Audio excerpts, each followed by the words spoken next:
Oh, it's you. You must be absolutely loaded with coupons if you have time to stroll around like this.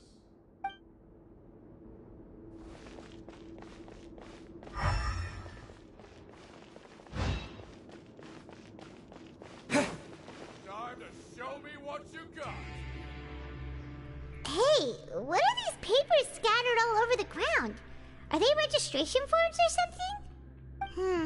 Maybe not. Every page has the Fontico symbol on it. Maybe it's some flyers from the company. Okay. But if someone catches us, they could accuse us of trying to steal the company's secrets, couldn't they? Oh, you're right. Guess there's nothing to worry about then. Let Paimon have a look here.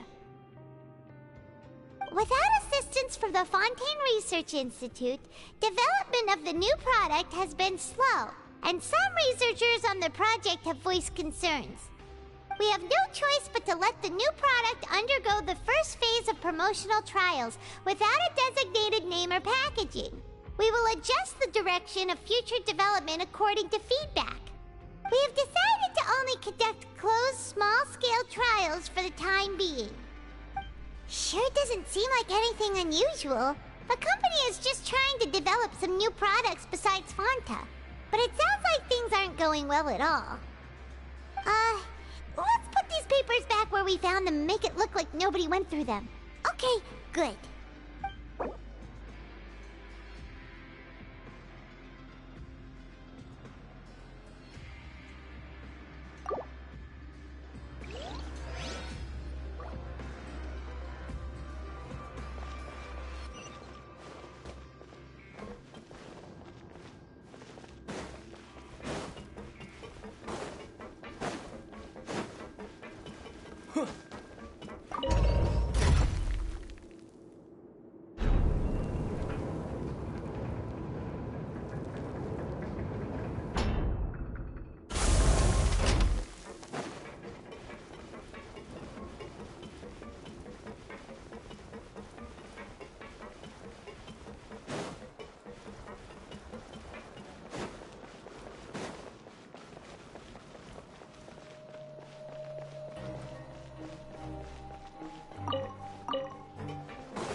Without even thinking about it.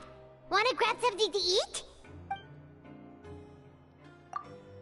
Alright, but remember that we bought this time with coupons, so let's make better use of it next time.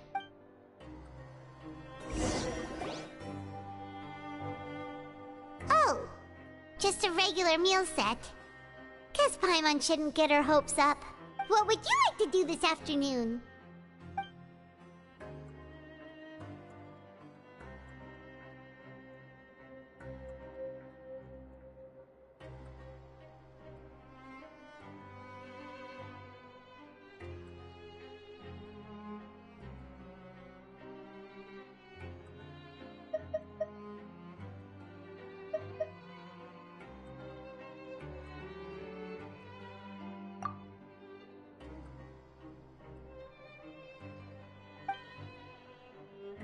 After working here so long, we're really starting to get the hang of it. But doing the same thing all the time can get old pretty quickly. Yeah, it's good to kick back and relax once in a while.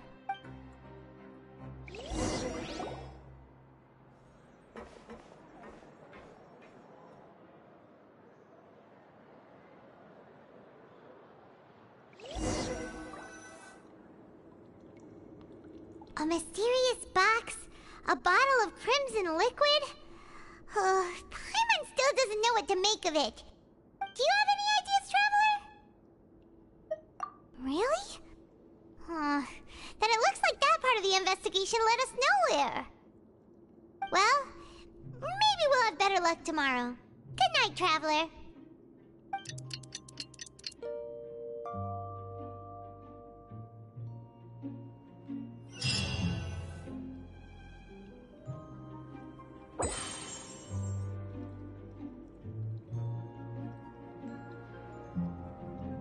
Okay, so we've investigated 2 of the hidden rules. Paimon didn't think this prison would have so many weird things going on. We'd better pick up the pace with our investigation, otherwise we'll never get anywhere. Yeah, let's skip work for now and put our time to good use.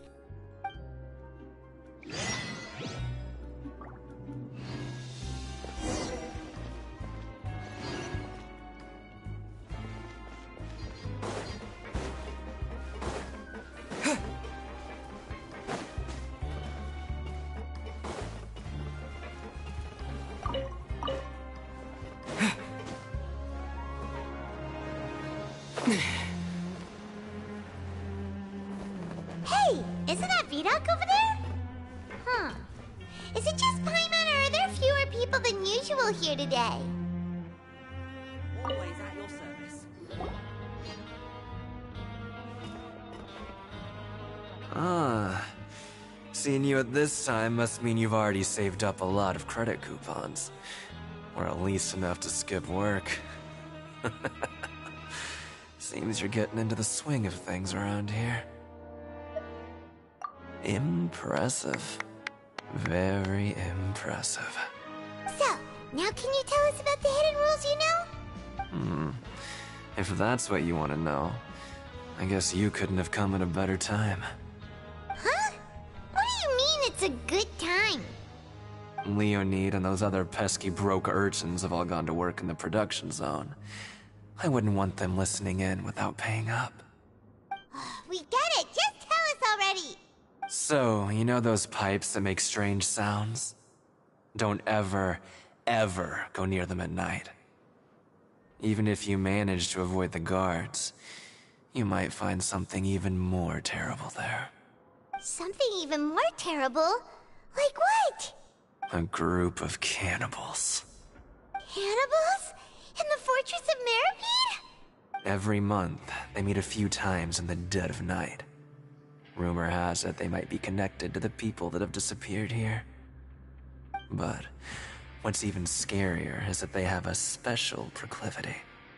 Since they have no way to dispose of the leftover remains, they have ways to transform them into other forms and keep them in the fortress forever. Paimon might already know what you mean by other forms. So that's what's going on here. Oh, Paimon's stomach doesn't feel so good. You two look pretty skeptical. No matter. Learning the truth behind dark secrets isn't necessarily a good thing. I've got things to do too. I suggest you just act like I never told you anything.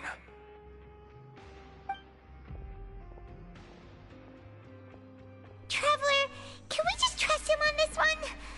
Oh, Paimon doesn't want her blood and flesh entombed here for all eternity? Oh, so that's how you see the situation. Huh. You know, Paimon does feel a little better about it now. When will all the secrets end?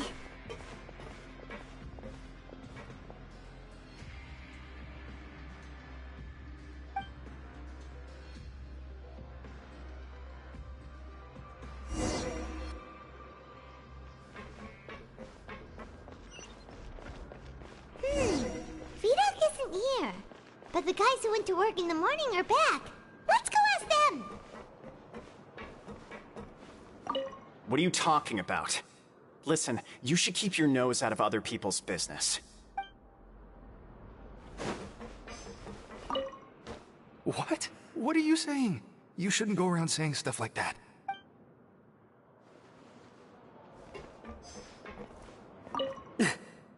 Just stay away from me.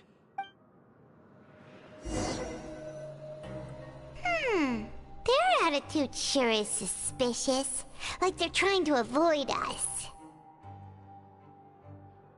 But if they're being so obvious about acting weirdly, do you think they might just be trying to lure us in? Oh, this is all getting way too creepy for Paimon. So you mean we still need to investigate some more? Okay, if you say so.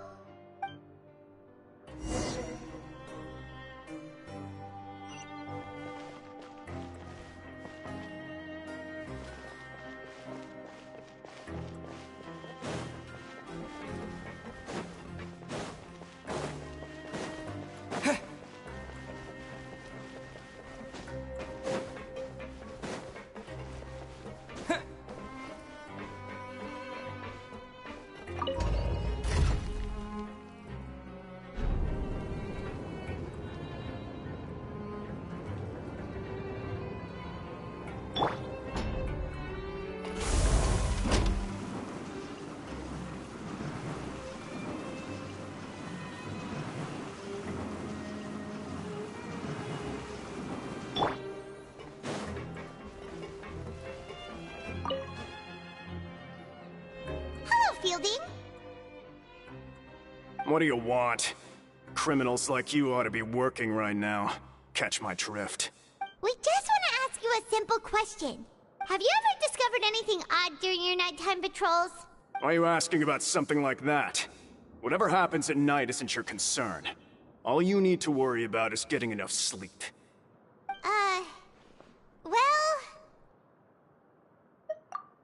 Right! We've heard it happens a few times every month. Paimon has sensitive ears, so it makes it hard to sleep. Really? I see. But it's not like I'm on duty every night. And now that you mention it, I recall my colleagues talking about something like that before. They say that strange things tend to happen at night on pipe cleaning days. Lots of us don't willingly take those shifts. So, what happens at night on pipe cleaning days? They just conduct regular cleaning of the fortress's drainage facilities. There are 3 pipe cleaning days per month, and it just so happens that today is one of the scheduled days. You can try to confirm the sounds tonight if you want, and if they're real, then I can report the issue to my superiors for you. Oh, okay. Then we'll keep both ears out tonight. If that's all, then I'll be leaving now. I advise you not to try anything funny, though. Even if I'm not on duty tonight, someone will still be watching you. Don't worry, we don't want any time added to our sentences. Oh, he left. So what do you think about the pipe cleaning days he mentioned? Right, both are a possibility. But Fielding did say that tonight is a cleaning night. Paimon knew you would say that. Alright, sounds like we'll be up all night tonight then. Paimon just hopes the guards don't catch us.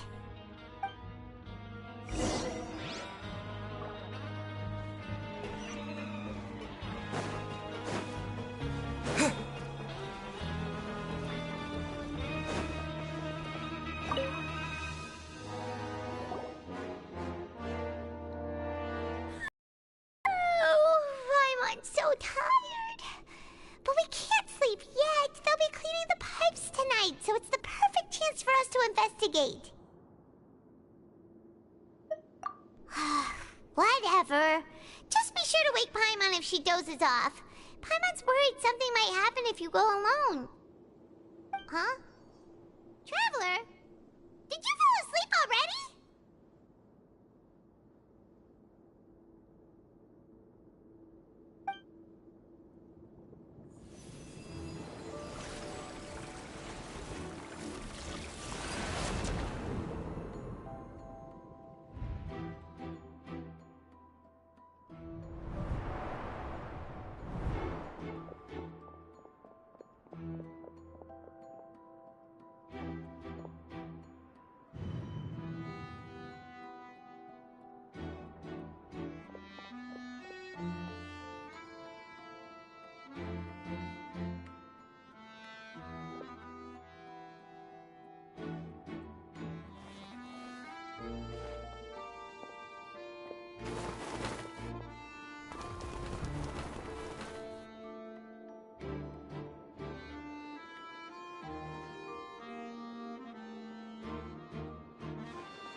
Traveler, come on, wake up! Oh, it looks like you were just peacefully sleeping to Paimon. Well, what did you see this time? Really? So we're finally starting to figure out what actually happened! But what about the cannibals? How do you explain them? Okay, well it's about time for us to get moving. Just be careful to avoid the patrolling guards.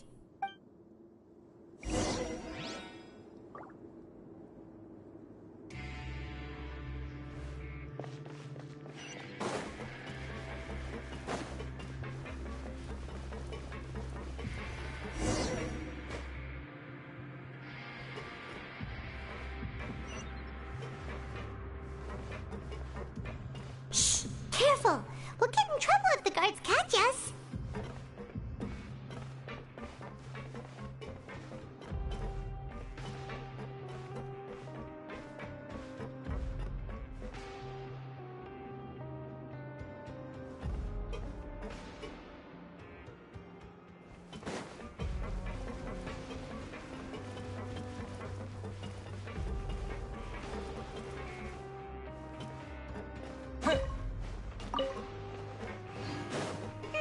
This should be the place.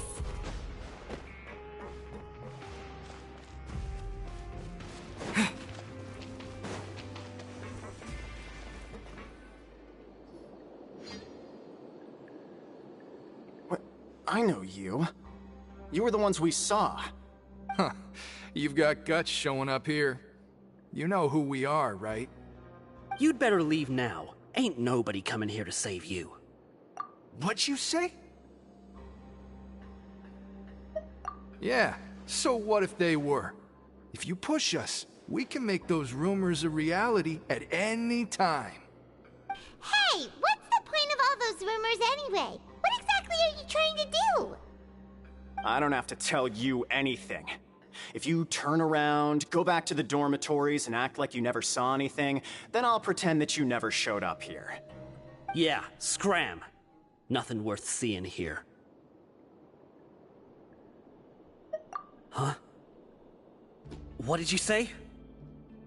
Isn't that exactly what Boss said when he left? Hey, do you know our boss? Whoa. We had no idea our boss was such a big deal. He always kept his identity a secret. So, did he have you come here to find us? Oh, so your child's crew here? Seems like he had no problem fitting in. We're the only ones who heard him say those words when he left that night. So unless he somehow told you those exact same words after that... All right. I guess that's proof enough for me. I believe you. Wow, those dreams of yours sure come in handy. We gave him the business for a while, and would always give him a hard time when he first came to the fortress of Maripede. But here in the fortress, the strong will always earn respect. He was working the longest hours and racking up wins in the Pancration Ring. You could always see how amazing he was, even when he was teaching us a lesson. So eventually, we all decided to follow him. But one day, he suddenly told us that he had to find a way to escape this place, no matter the cost. He said it was because he heard that call again. And as his crew, if the boss wants something, then it's our job to get it done. So, we got to work, and used the hidden rules that were here to make up and spread the rumor about the cannibal rule. We just wanted to give him a better chance of escaping on a night after the pipes had been cleaned. Oh, thanks to your rumor, nobody would want to come anywhere near here, prisoner or guard. Wow, it sure is easy to exploit people's fear of the unknown. But has a child already escaped? Why are you all still coming here after pipe cleaning day? Because as far as we know, the pipe he went into isn't actually an exit. It should be a dead end. It leads to an abandoned factory area, and even if there were a way to escape from there into the sea, we're still way too deep. No one could ever reach the surface alive. But Boss still insisted on going in. It's like he was obsessed about it. So we told him that we'd pretend as if he never existed while he was gone. And that if he wanted to come back, he should wait for nighttime on a pipe cleaning day. That way, we could meet him here and help cover the whole thing up. So you come and wait here through the night a few times a month just because of that promise? Yeah, but it's been so long now. We already know in our hearts that he must have managed to escape somehow. Is it also possible that something unfortunate happened to him? Nothing could ever defeat Boss or slow him down. It's one thing we know for sure. Okay. Paimon was just brainstorming possibilities. All right. Keep quiet and follow us.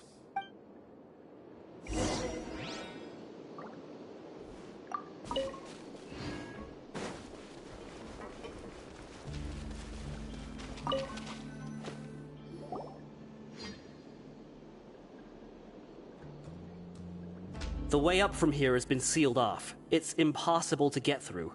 Boss left by going down from here. It wasn't full of water at the time. Later, we came back hoping to have a look. That's when we found out it had been completely flooded. It's impossible to navigate unless you're an extremely skilled diver. Do you think Child got trapped by the water?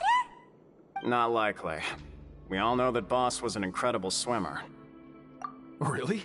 Then have him come investigate, pronto. Just be sure to tell us if you get any news about Boss. It's getting late. We should leave before the guards come this way.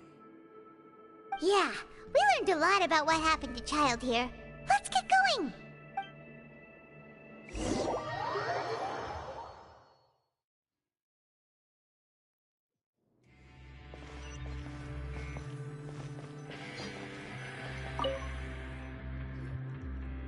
Whew. We finally learned some key information. Seems all of our investigative work has finally started to pay off. When you said you knew a diver, you were talking about Fremine, right? If we ask Linny, he'll definitely have Fremine help us. Ugh. Why is Child like this? What was he doing going into the pipes? Not making our jobs easier, that's for sure. Fortunately, though, it seems like it's only a matter of time now before we find out what really happened. Now that we can finally relax, I'm starting to feel super sleepy. Let's try to get some rest while we still can. Nighty-night, traveler!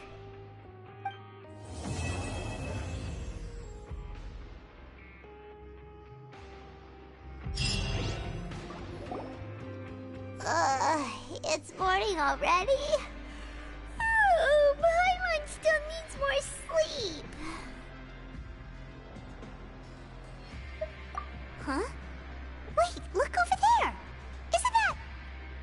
It's one of Linny's cards! Let Paimon see what's written on it. Maybe you haven't heard, but today is the monthly free day. Everyone has the day off today, which makes it the perfect time to do some investigating. It's been a while since we last talked. Have you been making any progress lately? Let's meet at our usual spot in the factory area before lunchtime. I have new information. Ooh, today's our lucky day. We have the day off. From the sound of it, Lenny's been making progress with his investigation. Wonder what he's discovered. We still have some time before we meet up. Let's talk with the people here for a bit more before we go.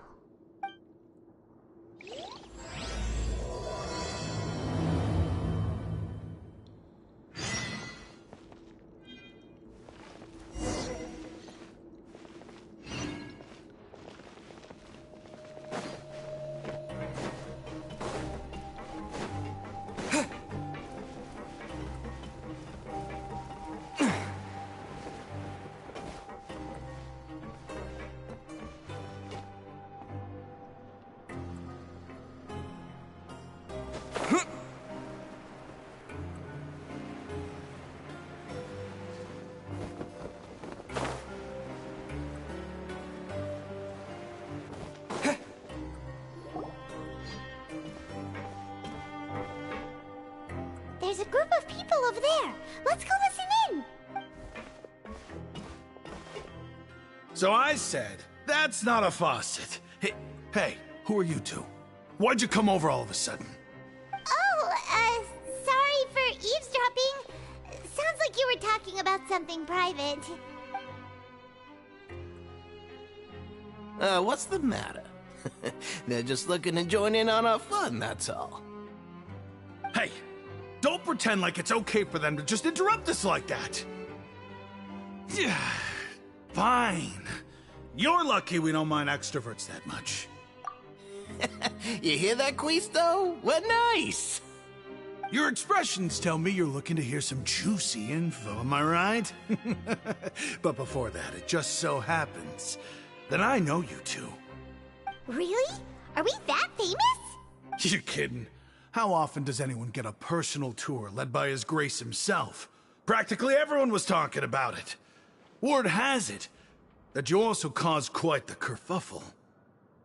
A little mistake, huh? I like the way you put it. You see, people with a good attitude can join our group anytime, unlike some of the others here.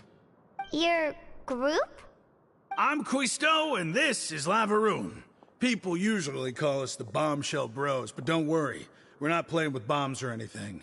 It's just that our information is always so explosive, and we blow minds on the regular. So, you two really like to gossip? Whew, you sure know how to embellish. No.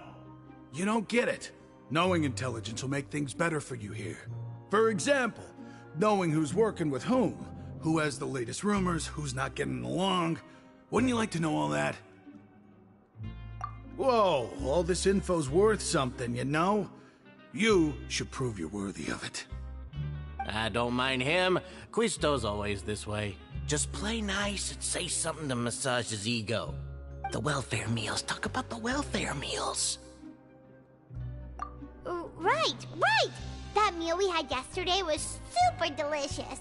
Paimon can still taste it whenever she closes her eyes. Is that so? To tell you the truth, I've been helping out with making those welfare meals. I've been working as a kitchen assistant for about a month and a half now. Oh, so you're the one who made those delicious steaks. Amazing. You could be a professional chef. You are correct. I am a true professional. In fact, I even went to culinary school. But since you like my cooking, I guess that means we share similar tastes. Listen carefully. This little bombshell will help you learn what's really going on here in the fortress.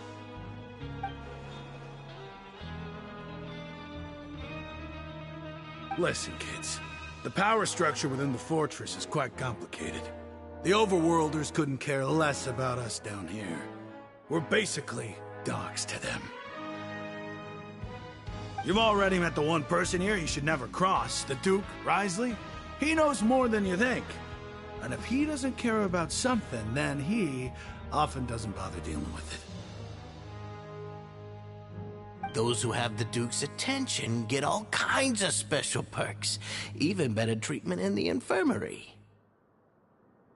I know who you mean. It's that Jurier character, right? I don't think there's anything useful about him at all. Why does he visit the infirmary practically every day? Is it normal for anyone to be going in and out of there so often? If you ask me, he's just faking it to get out of work.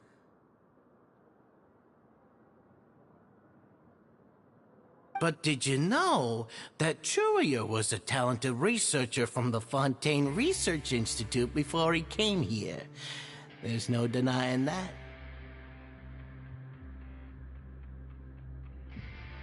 I don't care if he was a researcher that could turn dirt into Mora. Once you're in the fortress of Meripede, you're just another inmate like everybody else.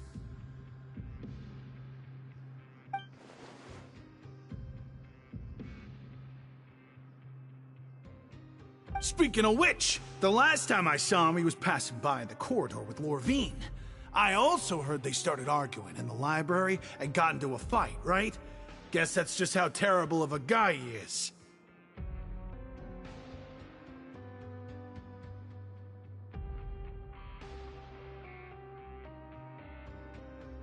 You mean he hit a woman?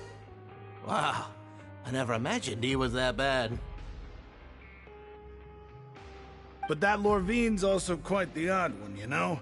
She's always gabbing away, got into a fight with a man, and she also got sent to the infirmary. Come to think of it, I always see her going to the sick bay every couple of days, too. Wait a second. You don't think? Do you think could it be that they're secretly meeting there to go on dates? But it's really hard to imagine. After all, I do remember seeing Lorvine beat Jurier to a pulp that one time. And we might be overthinking things.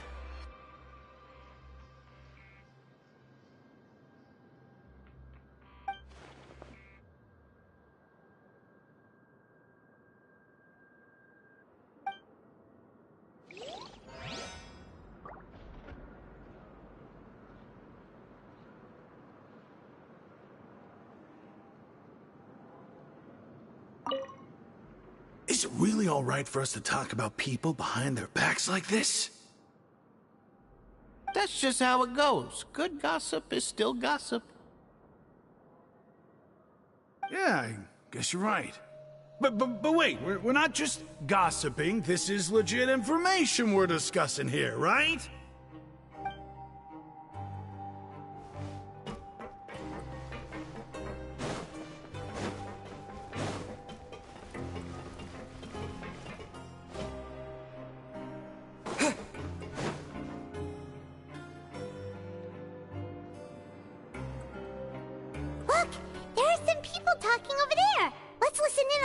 conversation.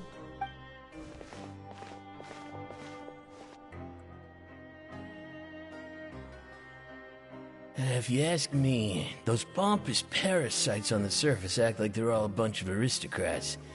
Do any of them give half a hoot about a bunch of dogs like us? Hey, speak for yourself, mate. I'm no dog. Oh, you think you're special or something? If you're here, then you're just a convict like the rest of us. I've heard that even if you're released after serving your sentence, going back to life on the surface ain't any better. Once a criminal, always a criminal. We're marked for life. I don't buy that. Hey, how cool would it be if the whole world was destroyed by a giant flood and everyone had to start over from nothing? What kind of filthy bilgewater are you spewing? I have family up there. You best shut your sewer hole with talk like that. Listen, things ain't so great on the surface, but who says that you have to leave? I've heard that you can still stay here and work even after you've served your sentence. Not bad if you ask me. Who wants to live in the ruddy overworld anyway? And what makes you think they'd want to hire someone like you? That's one of the great mysteries of the universe, how someone as useless as you is so confident. Whoa. Sounds like they're really unhappy about the overworld. Speaking of which, Paimon never heard anyone use the words overworld or underworld when we were living up there. Is it only something the inmates down here say? That's true.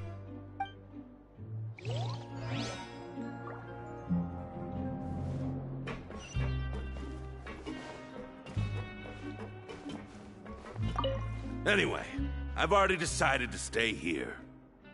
Wish I could say the same.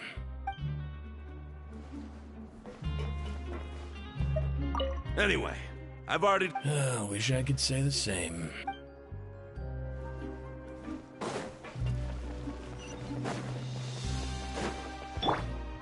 Upon the gale.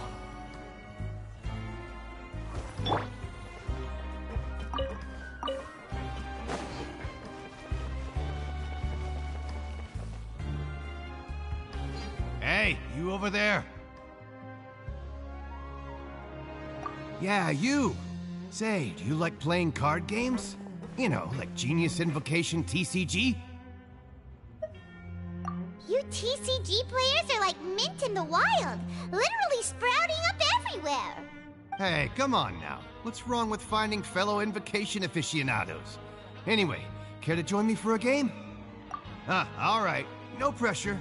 But why would you be looking for people to play Genius Invocation in a place like this? Don't people usually come here to fight? Whether you're throwing down cards or throwing punches, it's all a competition, isn't it? It's all the same in my eyes. There are lots of card players here in the fortress. When I saw you, I immediately thought, hey, even outsiders from other nations play cards. So I came over to say hi. Sure. Great! Since you've been here longer than us, you need to flex your seniority a little bit, right? Maybe you could start by telling us newcomers some stories about this place. I thought you would have already heard everything by now. All right, then. Did you have anything specific in mind? Or do you want me to just pick a topic?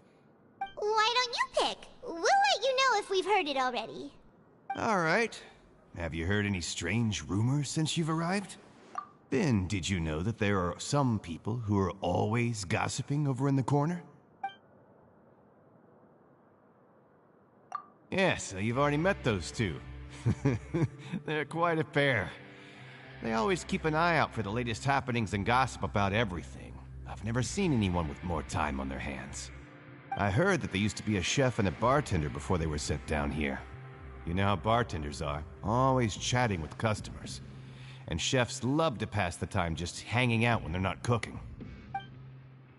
Good to know. Do you have anything else to tell us? Let me think. Sounds like you want to hear something a little more tantalizing. Oh, did you know that the Duke was also a convict in the fortress of Meripede before? Huh? Wait, are you serious? That's right. The Duke was an inmate just like you and me. Seems he was exiled here for committing some crime.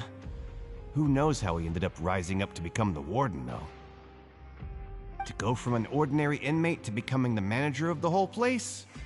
I'm not gonna lie, I kinda respect that. A forbidden zone? Sounds like something that someone just made up. I've never heard of that. Where did you hear about it? It's just a rumor we've been hearing, but no worries if you've never heard of it. Do you have anything else you can tell us? Anything else? Not that I can think of, but I'll be sure to tell you anything interesting I hear next time. You'll have to play a game of Genius Invocation with me first, though. Okay, we've talked to just about everyone, and it's about time for us to go meet Linny. According to the card he left us, we should go meet him in the production zone. See you later. Hey, let's play a game if you ever have time.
Huh?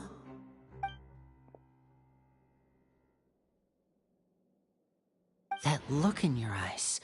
You found something? Hey, this is no time to be modest. Just tell him we found a boatload of information. Oh, as expected of the legendary duo, you have my full and undivided attention. Huh. I'd have never guessed that myself. The rumors swirling about this place are unreliable after all, and Master Child probably went missing because he found a way out. He is a harbinger after all. I suppose he's much more resourceful than I initially gave him credit for. Unfortunately, this isn't enough for our final report to Father. We need to find out Master Child's exact whereabouts. Father told me that even though Master Child said he was just coming to Fontaine for a vacation, he actually had some personal reasons. His agenda might be linked to his disappearance. His escape route is already flooded, so we'll have to task someone with professional diving skills to chase after him. Well, when you put it that way, it's obvious that only Fremine would be up to the task. Bingo! Is he around? He's working today. Coming here as a group would have attracted too much attention. I'll talk to him about it later. It's the least I can do. We're all in this together, so it's only fair for us to fulfill our end of the bargain. Honestly, I'm far more impressed by you guys managing to collect all this information right under Risley's watchful eyes. Collecting information has always been our strong point. Now, let me think. To find out more information, Fremine will have to retrace Master Child's original route. And if he's to do that, he'll have to set out on the next pipe cleaning day at the earliest. That's 6 days from now. You can even estimate how long it'll take for him to get back? We've been working together for a long time. We know each other's capabilities like the backs of our hands. Traveler, what say you to meeting here 9 days from now? We'll be able to pick up Fremine while we're at it, too. Oh, and there's just one last thing we'd like your help with. Though we can just sit back and wait for Fremine's report on Master Child's whereabouts, we still need to make more progress on the investigation of the Forbidden Zone. Fremine's no master of disguise, Lynette's still working on getting intel from the other areas, and I'll need to spend some time helping Fremine prepare for his diving mission. So, you are the only ones we can count on. What do you want us to do? Will it be hard? Well, I won't call it easy per se, but I think you'll be able to pull it off. Listen carefully. You'll need to find an excuse to get into the infirmary and investigate the room and environs. You've mentioned several sketchy-looking people always meeting at the infirmary earlier, so it probably has something to do with the secret we're hoping to uncover. You've already met the head nurse, so she'll be less suspicious of you. Investigate the internal structure of the infirmary and any active dealings within, and pass those on to me alongside anything else you're able to discover. But also, there's no need to take risks. Don't forget, safety always comes first. My apologies, I just started rambling out of habit. It was almost as if I was talking to my younger brother. But that's not a bad thing, right? All right, then we'll head out as soon as we finish our prep. Let's go our separate ways for now, then. Don't forget, we meet here again in 9 days. Stay safe.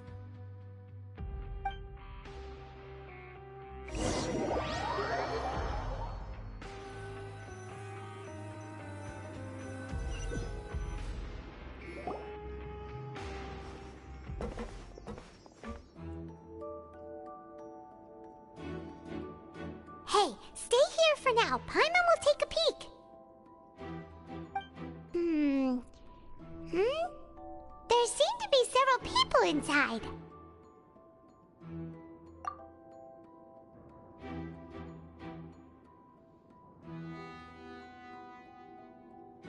Right. I feel like It's not impossible. Oh.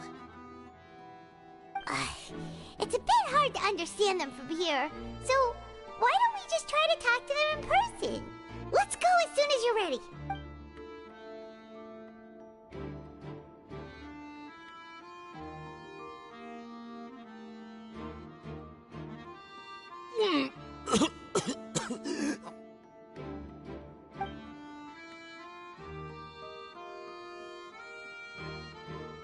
Someone! Please help! He's sick!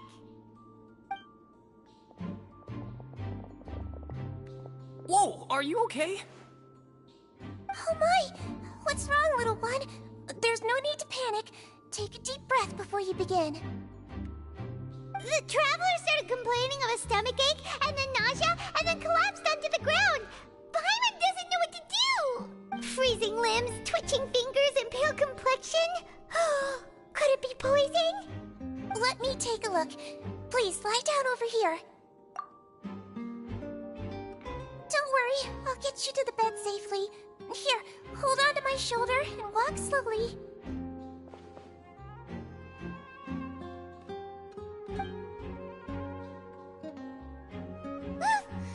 You can do it, traveler. Don't apologize. You're sick after all. Now, please relax. I'm just going to do a preliminary checkup on you.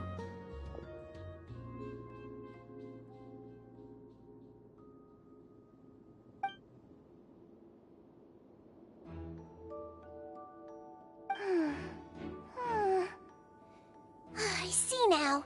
My checkup has confirmed that he's not in any mortal danger. That's our worst fear out of the way. Eh? Oh, that's good. But I'll continue my diagnosis of the patient now. Please, relax and take a deep breath.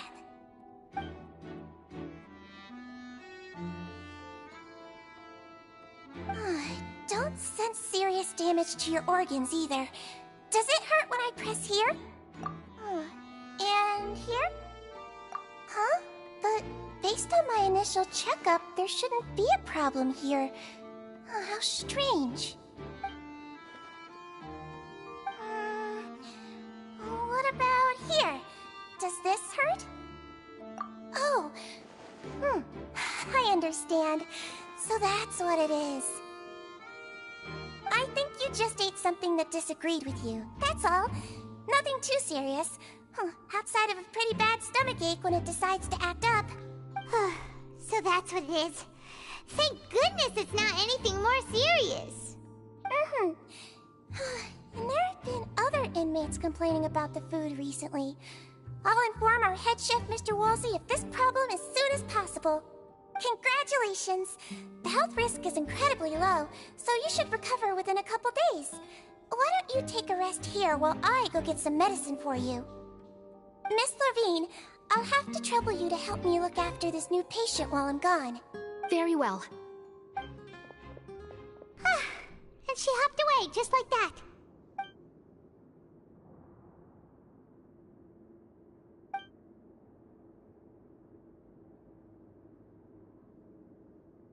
Hello. So how are you feeling now?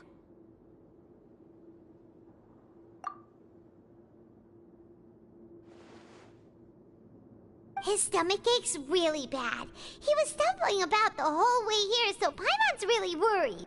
If Miss Sijuin says it's not a serious problem, then there's no need to worry. She's the best medic we've got down here. But it also looks like she's the only medic you've got down here.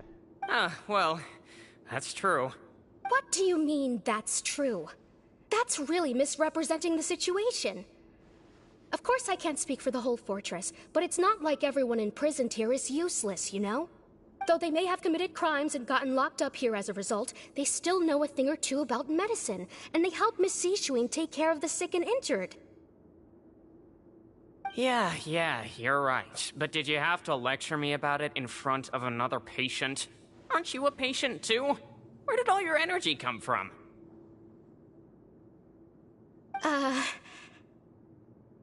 That's correct. Sorry, I got a bit ahead of myself. Are you two also sick? We've been sick a while. I come back every once in a while for checkups, and to pick up the medicines Miss Sijuin prescribes for us. That's just the nature of chronic illnesses. As for her... you could say she fancies herself as Miss Sijuin's capable helper because she learned a bit of medical knowledge ages ago. Please watch your mouth, Mr. Jurier. Don't forget that you are the primary reason I have frequent heart palpitations.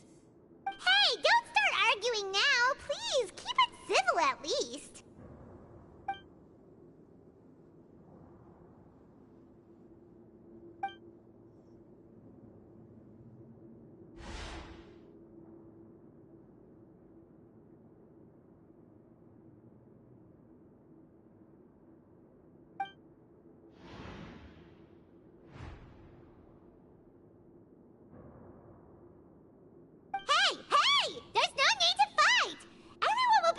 Someday, so there's no need to argue over silly things like this. But... Release. It's way too early for us to even think about that. And who the heck knows if we'd even be able to continue our previous lives?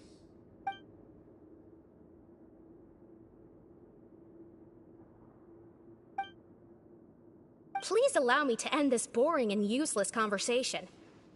Oh, and Mr. Jurier, I don't want to see your face here again anytime soon. And same to you, Miss Lorvine.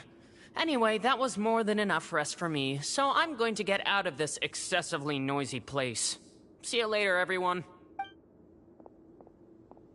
He just slowly walked off? Like that?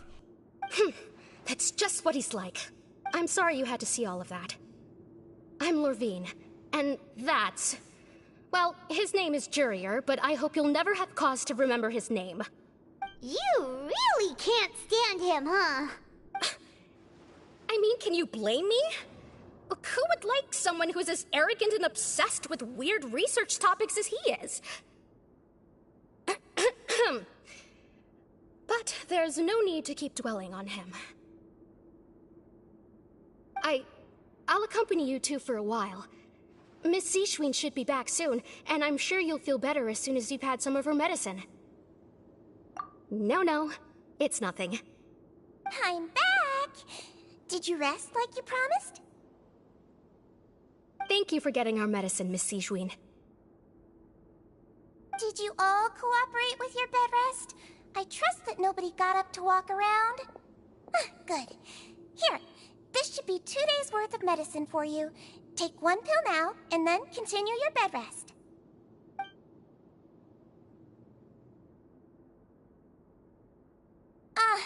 Miss Levine, I left in a bit of a hurry just now.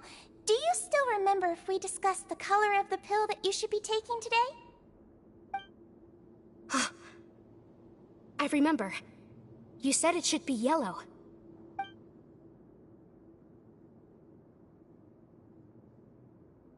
Yellow, huh? I understand. These are yours. Please, make sure to go to bed early after taking them tonight. You'll benefit from a good night's sleep. All right, then I'll also be on my way now. I hope you feel better soon, too. See ya!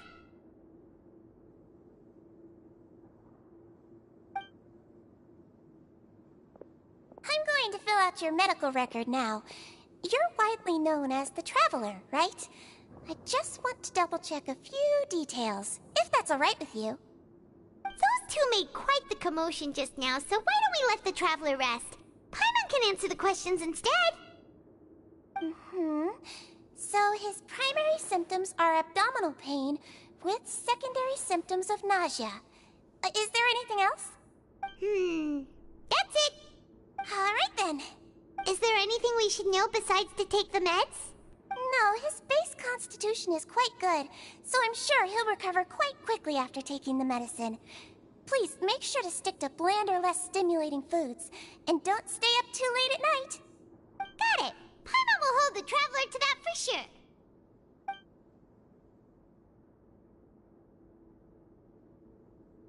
Oh, you're going to take a nap already? Okay then, you get some rest.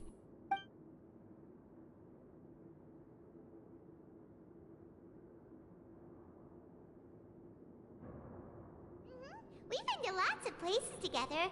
He may look a bit under the weather now, but he's actually super strong. So you're the best of companions. Well, don't worry. He'll recover soon.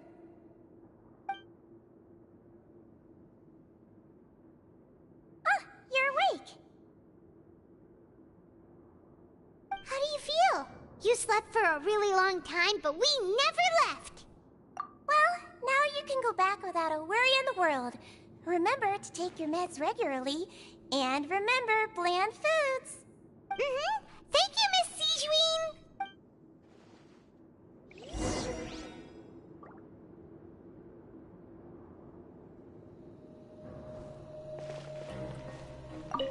Seems like a lot of people have been coming down with an upset stomach lately.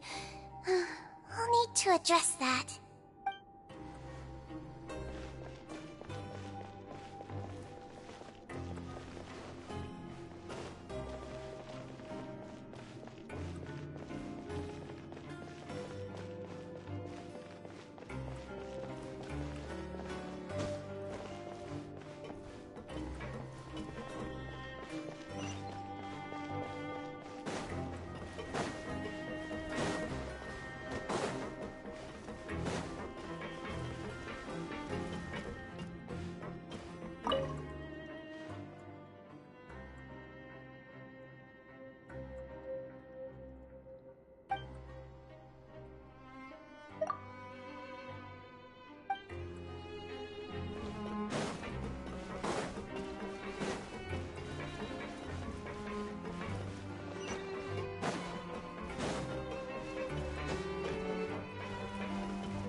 You really are something. To be able to fall asleep like that and even sleep talk the entire time, you scared Paimon half to death!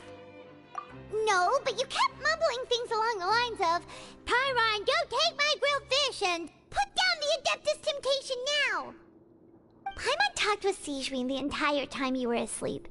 She seems like she's just a sincere nurse, and Paimon didn't notice anything unusual in the room. Are you sure we're not going off track with the infirmary?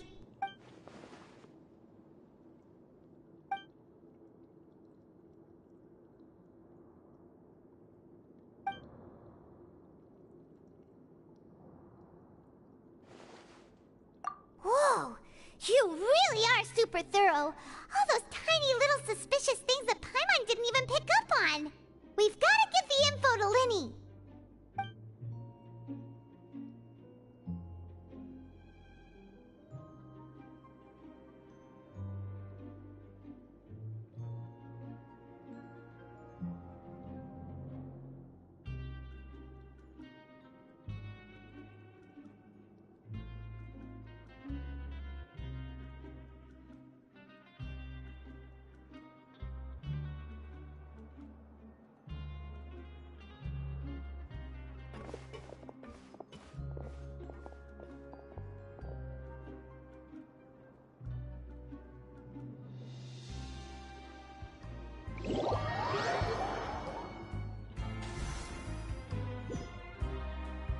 Today's the day! Let's go meet up with Linny!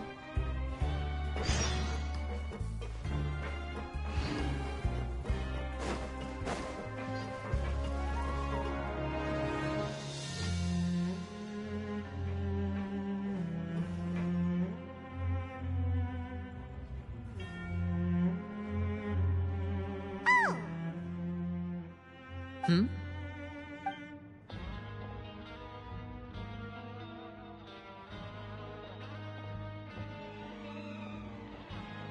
Did you two run into any trouble over the past few days? No, we just worked our shifts according to the schedule. Nothing weird happened. That's good.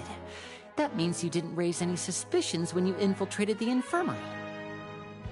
We've taken a look at the slip you've sent. Fremine successfully left the grounds via the pipes 2 days ago, and as of last night, Lynette has also infiltrated the infirmary after faking an illness. Wait, why is she getting involved as well? You already went above and beyond when you scoped out the infirmary.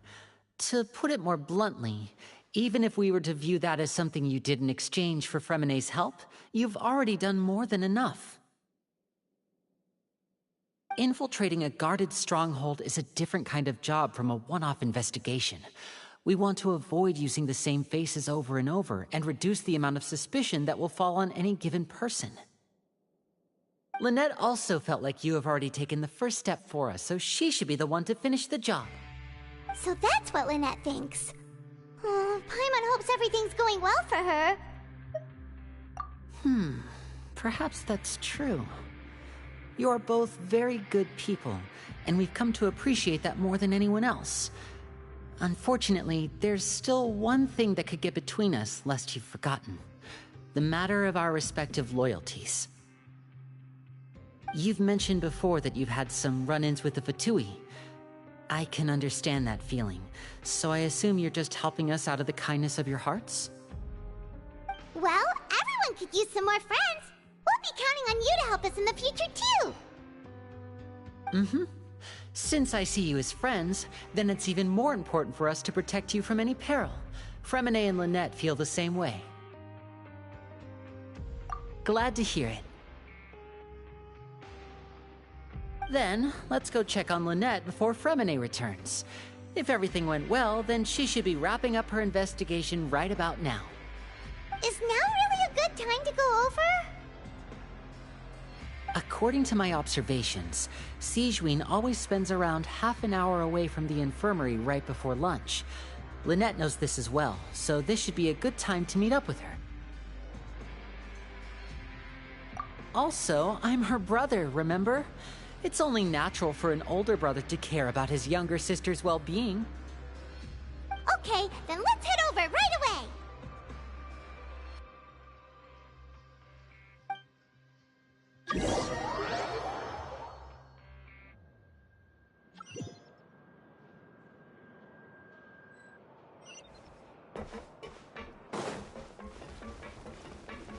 Kids these days, you just can't rely on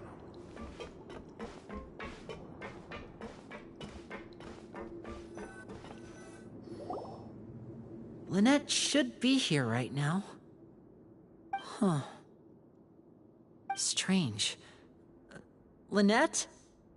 As expected, Sijwin isn't here, but why isn't Lynette here? No, Lynette rarely deviates from the plan. We agreed that if she were to make changes on the fly, she'd find a way to let me know. Unless... Let's see if there are any clues around here. We can look while we wait for her. Who knows? Maybe she'll be back soon. Okay.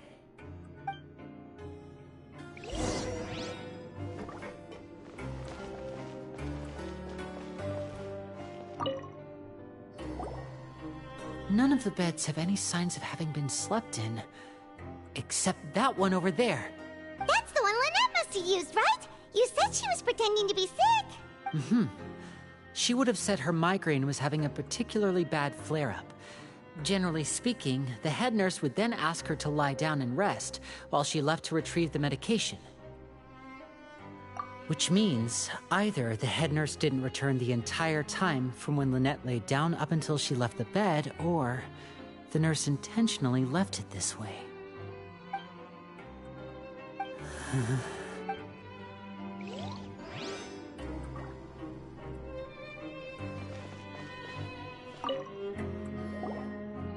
There are some books here and a few files. They all look like medical records. Advanced nursing, how to raise the spirit of your patients, a quick guide to the psychology of emotions, and the meaning of laughter. These sure are some interesting books. Who knew Sijwin would be interested in these kinds of things? She even has books on understanding people's motivations and feelings. Is it because she's a Melusine? Or does she have a need to understand her patient's emotional state? Seems quite normal to me. These are skills that would come in handy for a nurse from time to time.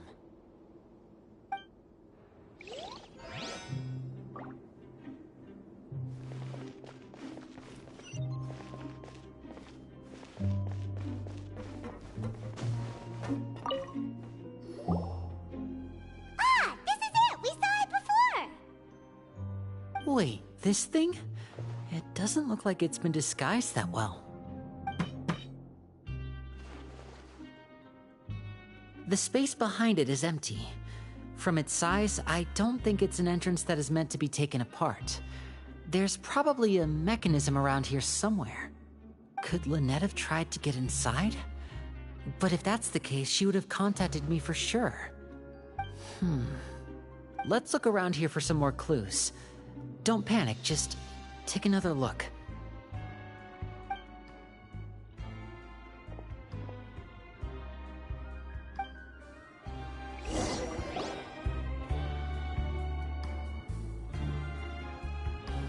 Hey, you guys, there's a slip of paper over here! A slip of paper? It's right over here, and there's a bunch written on it too. It reads, out of respect for your usual practices, I'll use a piece of paper or card as the medium to pass on my message. You may consider this as me giving you my best regards. This is... Is that all? The back. This is... Show me! Now! That look on your face. Paimon's reading it now. Would you care to guess where Miss Lynette of the Fatui could be right now? No. Could she have... Is she already... Wriothesley. Did he deliberately leave the infirmary unguarded to use it as bait? Wait, you mean he was aware of our goals from the very beginning? But why? We didn't run into any trouble last time, and he also never reached out to us since. Yes, that is a crucial question. Wriothesley, he doesn't do anything without a clear goal or reason. So this means he had no concerns about your activities from the very beginning. You're not from the same camp as us. You were sent down here by Nervulet, so you have no conflict of interest with Wriothesley. We're a completely different story, though.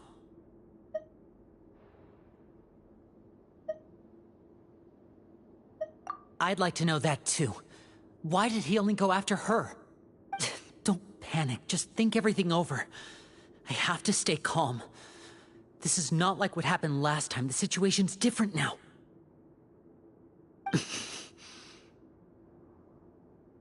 Wait, you're right. Wait, but that means... the fact that Fremine was able to leave the grounds... could Wriothesley have let him go as well? But what does he gain by letting Fremine leave like that?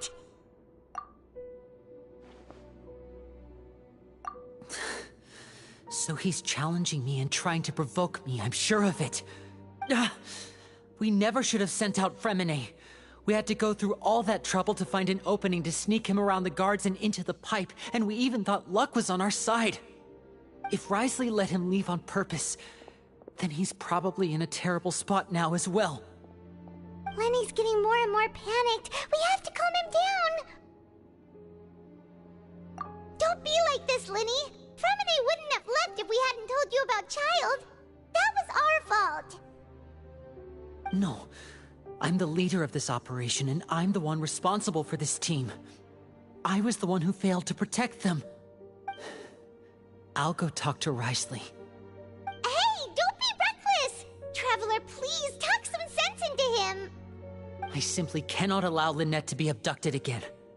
I have to go. I'll find a way to get them back!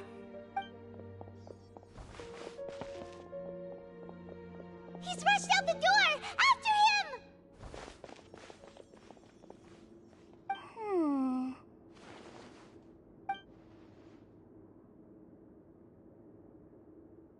Right. I feel like we still have some room to make changes on these details. It's not impossible, but it'll require extensive testing. Is that so? Very well. Then please be mindful of the time. Huh? Is someone? Pack everything up. Whoever's outside is eavesdropping. They'll probably come in once we stop talking. Someone! Please help! He's sick! Whoa, are you okay? These two. As expected, they've already found this place. Oh, they are quite sharp. What a delightful turn of events.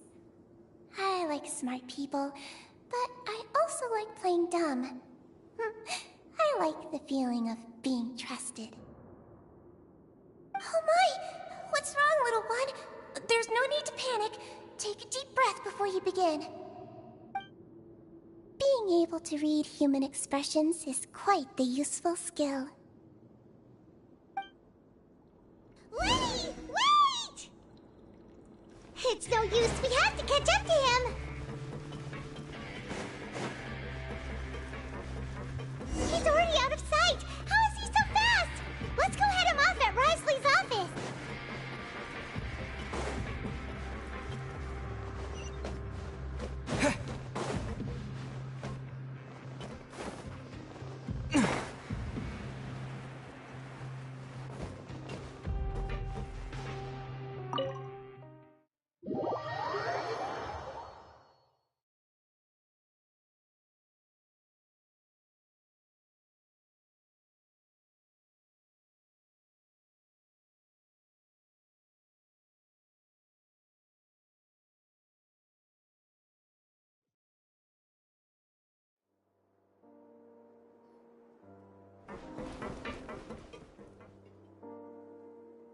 Come out and face me, Wriothesley!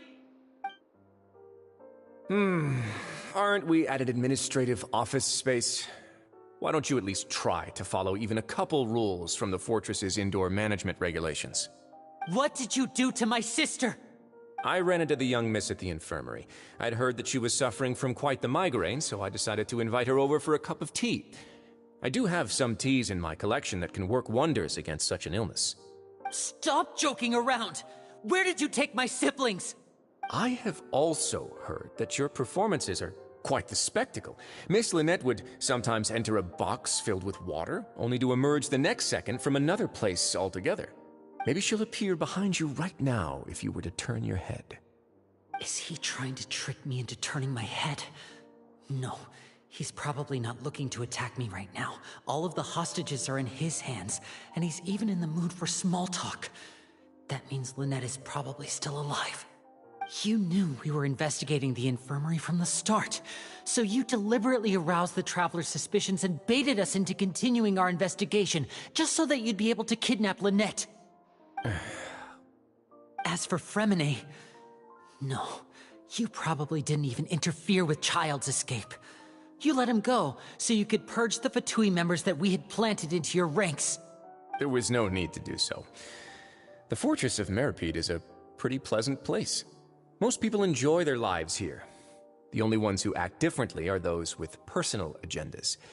It was quite easy to identify your colleagues. You removed our original members and spread the news of Child's escape so Father would assign our team to come down and investigate. Fremine has also fallen into your hands, right? If you're oh so omnipotent and so in control, why would you need hostages?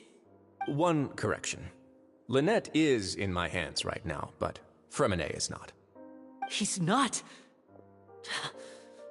What do you really want? Lenny! Oh, wonderful. Everyone is here, so I'll only need to say this once. Thank you so much for cooperating with me. Eager and to the point, I see. Alas, only Miss Lynette is currently having a cup of the fortress's finest tea. Although, as per your original plan, Mr. Fremine should also have returned to the fortress by now. But he has neither shown up within my gates, nor has he been taken into any kind of custody. So where do you think he may be right now? Wait, you can't mean... you locked him outside in the sea? I closed the fortress's gate to the outside world. That's all.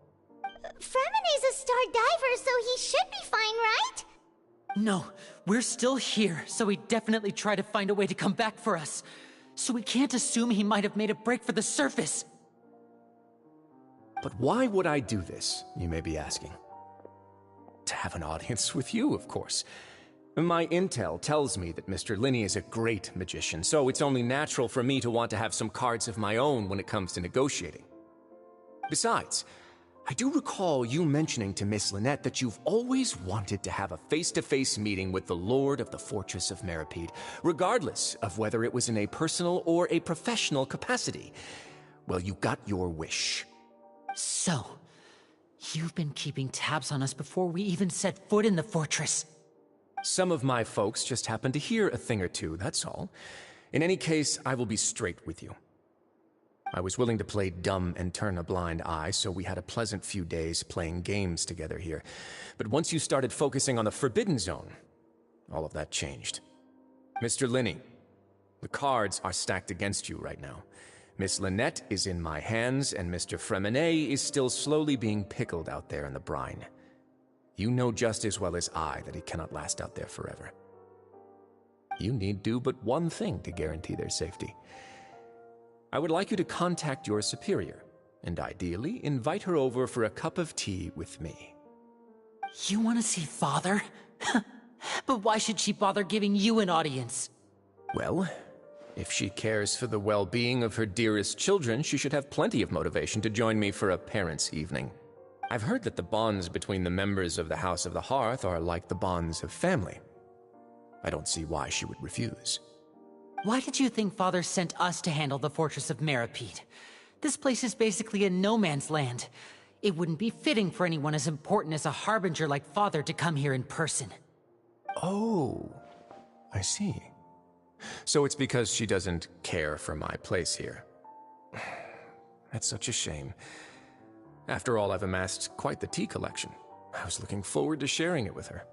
Both Monsieur Neuvillette and Lady Farina have already received many samples as gifts.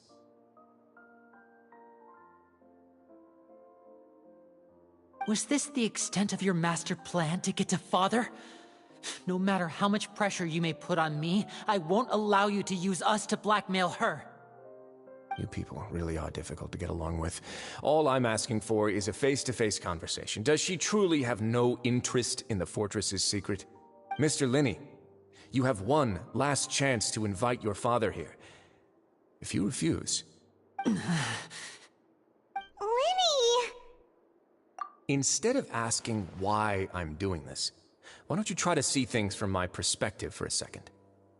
From the very beginning, the Fatui has been actively infiltrating my fortress. I gave you a warning by cutting off the first few operatives I found, but that only caused you to double down. Had you given up on the fortress then and there, I'd have no reason to want to talk. Mr. Fremenet left the fortress on his own, and Miss Lynette tried to pry out my secrets right in front of me. No matter how you look at it, the responsibility for this falls on you. I shouldn't ask Father to do anything because of us. 6, 5... Wait, 2, 1. Time's up. It really is a shame, Mr. Linney. Risley! Negotiations have broken down. Please leave, ladies and gentlemen. It's time for my afternoon tea. Yeah, listen to the Traveler. If you can't talk to Linny, can you at least talk to us? You do realize that I'm only letting you go because of Neuvillette, yes? You're here helping him out, and I've already done my best to stay out of your way. But that doesn't mean you can just do whatever you want. The fortress may be small and remote, but it still has its own set of laws. Then how about this? Those who are capable deserve respect. You've spent quite some time investigating my home turf by now, so why don't you tell me a thing or two about what you found, I'll ask you 3 questions. Answer all of them correctly, and I'll agree to your request. Question 1. Regarding the hidden rules of the production zone, what is the truth behind the one about not being allowed to work for 3 days in a row?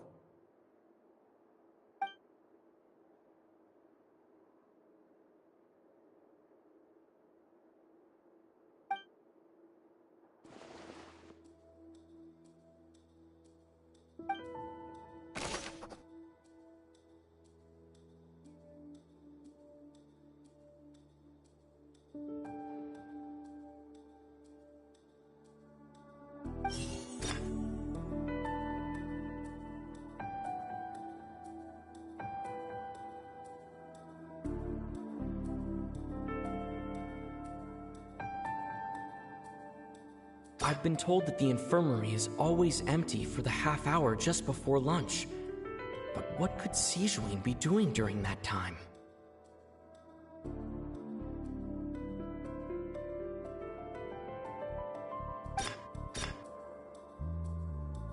The Fonta promoter has been struggling because he doesn't recognize... Fonta's internal report suggests that they're starting a new trial of an unnamed and... The research notes said that the Melazine race perceives the world very differently from humans. As a result, the Melazines have also developed a sense of aesthetics that appears rather strange and alien. According to Collins, the Pancration tournament only took place because the font...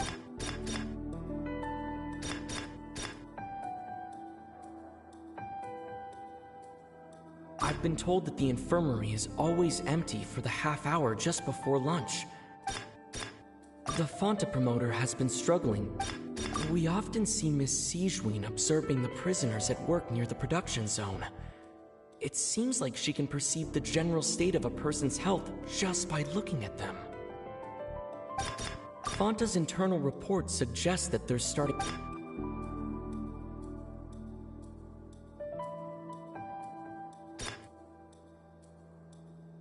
The research notes said that the Melazine race perceives the world very differently from humans.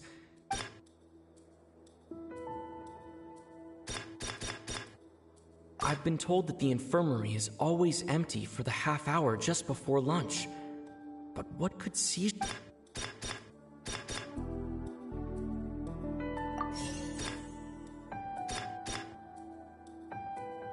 We often see Miss Sijuin observing the prisoners at work near the production zone. It seems like she can perceive the general state of a person's health just by looking at them.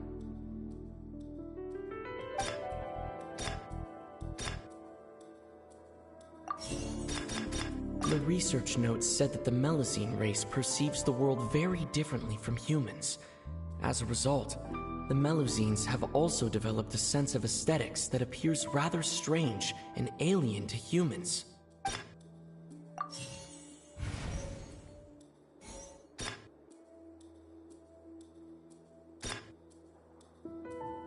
We often see Miss Sijween observing the prisoners at work near the production zone. Fanta's internal report suggests that they're starting a new trial of an unnamed and unpacked... According to Collins, the Pancration tournament only took place because the Fanta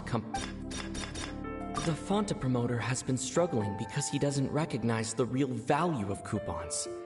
Meanwhile, the Duke...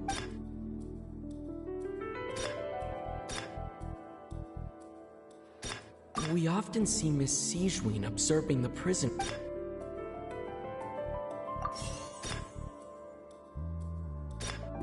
I've been told that the infirmary is always empty for the half hour. So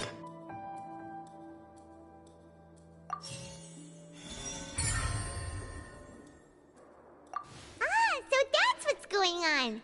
Paimon understands it now. Who would have guessed? The hidden rule of the production zone. People are not supposed to work 3 days in a row, and if they do, they'll get strange meat in their welfare meal. At first we thought this strange meat must have something to do with the people who disappeared, but in reality, they were all prepared by Sijween, the head nurse. She often visits the production zone to observe the workers' health and makes a note of anyone who has worn themselves out after 3 full days of work. Out of her sense of duty as the head nurse, as well as her genuine concern for the workers' health, Sijween visits the cafeteria right before lunch and cooks an extra dish for those who can use the stamina boost. Sijween has only the best intentions with her surprise gift and doesn't want anyone to find out about what she does. However, unfortunately, Melusines as a race perceive the world differently from humans, and their sense of aesthetics is even more alien to us. The recipients of her lovingly prepared special meals cannot taste the care within and usually just freak out. Are we on the right track? Not bad. You've uncovered Sijween's secret and even guessed her intentions correctly as well. It's nice to know that her efforts have not gone unacknowledged. All right, now for my next question. There are also some hidden rules in the Pancration Ring, including the one that you're not allowed to support both sides of a fight. Why is that?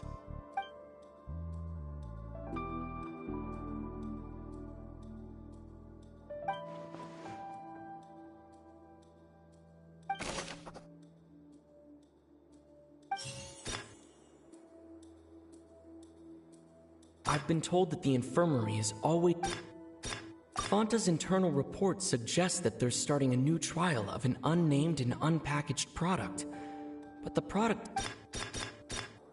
The Fanta promoter has been struggling because he doesn't recognize the real value of coupons. Meanwhile, the Duke believes that only idiots who don't understand the value of coupons will spend them on Fanta. According to Collins, the Pancration tournament only took place because the Fanta company sponsored it. The company must want to The Fanta promoter has been struggling because he doesn't recognize the real... Fanta's internal report suggests that they're starting a new trial of an unnamed and unpackaged product. But the product has to undergo a trial because even Fanta's own employees have a lot of reservations about it. According to Collins, the Pancration tournament only took place because the Fanta company sponsored it.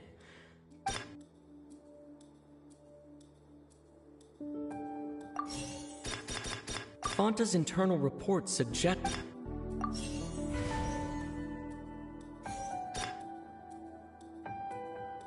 Fanta's internal report suggests that they're starting a new trial of an unnamed and unpackaged product. According to Collins, the Pancration tournament... Fanta's internal report suggests that they're starting a new trial of an unnamed and unpackaged product.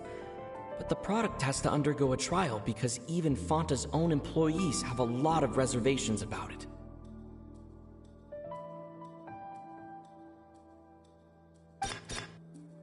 The Fanta promoter has been struggling because he doesn't recognize the real value of coupons.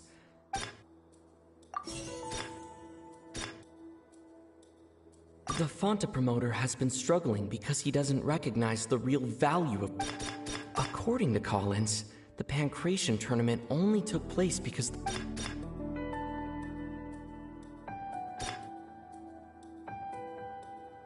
The research notes said that the Melusine race perceives the world very differently from... I've been told that the infirmary is all... According to Collins, the Pancration tournament only took place because the Fanta company sponsored it. The company must want a return on their investment as well.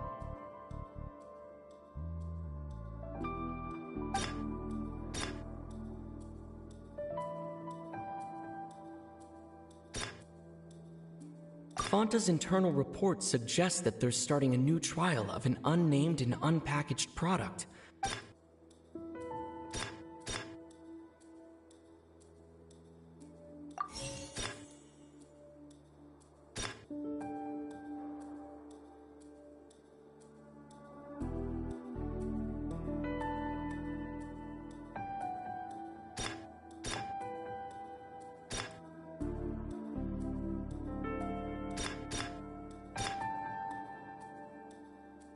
Fanta's internal report suggests that they're starting a new trial of an unnamed and unpackaged product. But the product has to undergo a trial because even Fanta's own According to Collins, the Pancration tournament only took place because the Fanta...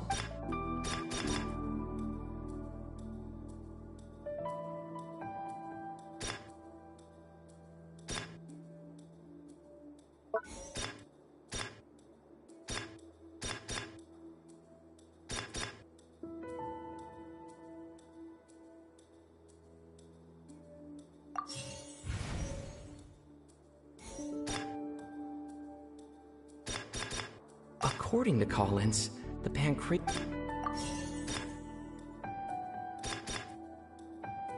Fanta's internal report suggests...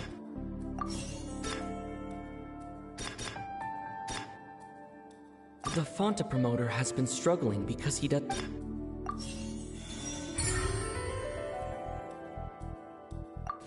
Paimon gets this rule too now, so there really was nothing to be afraid of. That hidden rule of the Pancration ring is about how, people are not supposed to bet on both boxers at the same time. And if they do, they'll receive a package containing a strange, blood-colored liquid. People get scared when they see it because they've subconsciously begun to associate it with the missing boxer. But really, it's just a bottle of the latest yet-to-be-named and packaged new Fanta trial product. A blood-red drink. It's no wonder even Fanta's own staff were questioning the company's decision-making. The company, facing backlash from its own staff, decided to try to trial the product on a smaller scale, to see how it might be received by customers. They came to the fortress of Meropide and offered to sponsor the Pancration tournament so they could push their new product. But the Duke completely refused to even entertain the idea. The Duke, knowing how valuable coupons are in the fortress, knew that only total idiots who didn't understand their true value would bother buying a Fanta product here.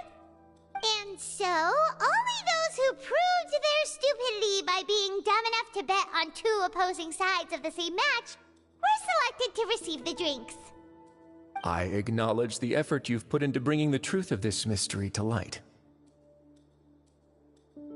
Although, based on your description, that Fanta promoter is a bit too careless with his words, I may just reconsider my collaboration with the company. All right, and here's the final question. What's the secret behind our head nurse and all of her patients in the infirmary? Stop your cruel and pointless games, Risley! You know that we haven't finished our investigation, so there's no way we can answer the last question. The thought of sparing Lynette and Fremine never even crossed your mind! You'll pay for this! Ah! Lenny, are you alright? Oh, close one. I owe you, Sigewinne. That was a fantastic shot. It was nothing, Your Grace. Sigewinne? Though this gun may look like a toy, it's actually fully functional, as I just demonstrated. Sigewinne... You... Not at all. I am merely a resident of the fortress, and thus protecting it is my duty. When Monsieur Nervilette asked me to come here, he told me that my job would be to take care of the well-being of everyone here. I am merely discharging my duties. But if you mean what you just said, then isn't Lenny someone you should be looking after as well? Isn't he a resident here just like the rest of us? But I really am just doing what Monsieur Nervilette told me to do. Everything I did, I've done to protect them. Had I not, they would be in far more dire straits right now. His Grace knows it too, right? Your Grace? Mind proving my innocence to them? My dear Sigewinne, whatever shall I do with you? Would it have killed you to just wait another minute or two? Well, it's nearly time after all. The way you do things can be truly frustrating sometimes, Your Grace. I figured I should try to talk some sense into you. What are you talking about? What time? Take me if you want. Let them go. How touching. Can you just give me one more minute? Don't be like that, Your Grace. All right, everyone, calm down. 2 more visitors will be arriving any time now. I'll go get a cup of tea. Miss Sigewinne, I leave Miss Lynette in your care. You... What are you doing? I believe I hear footsteps.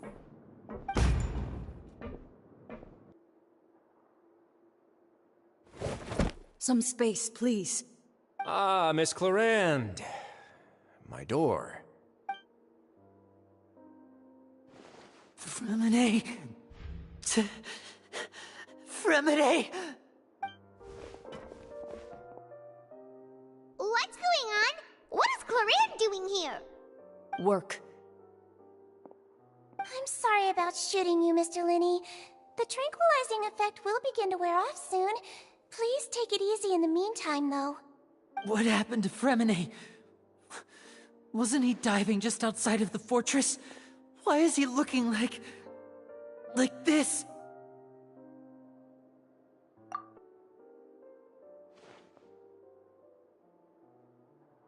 A flushed face, an accelerated pulse.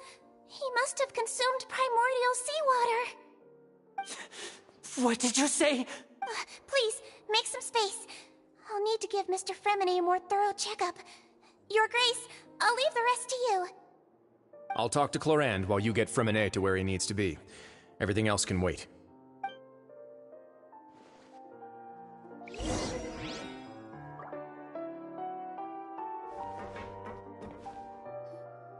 What's that look on your face? I thought I made good time on the way back.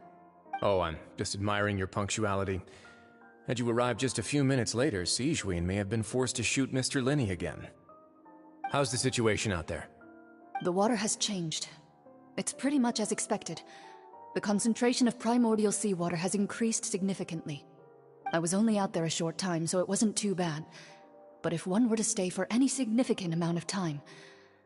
well, you can see how that boy's doing. Where was he when you found him? The abandoned zone at the end of the pipes. A good distance into the water. Closer than I thought. He must have recognized it early on and tried desperately to swim back. Locking the door was necessary. I don't think we could have saved two. Well, I did try to convince him that I had my reasons. Never seems to work, though. It would probably work on Neuvillette. He has a knack for picking out who had good intentions, even when the outcomes were all terrible. It's a bad sign if you're having to plead your case to Neuvillette. Want some tea? Not particularly. If you want to drink some that badly, just say so. Fine, I'd like to get some tea. Want me to get you a cup too, since I've already made it? Might as well then, I suppose. Actually, do you have a towel? I would like to dry my hair.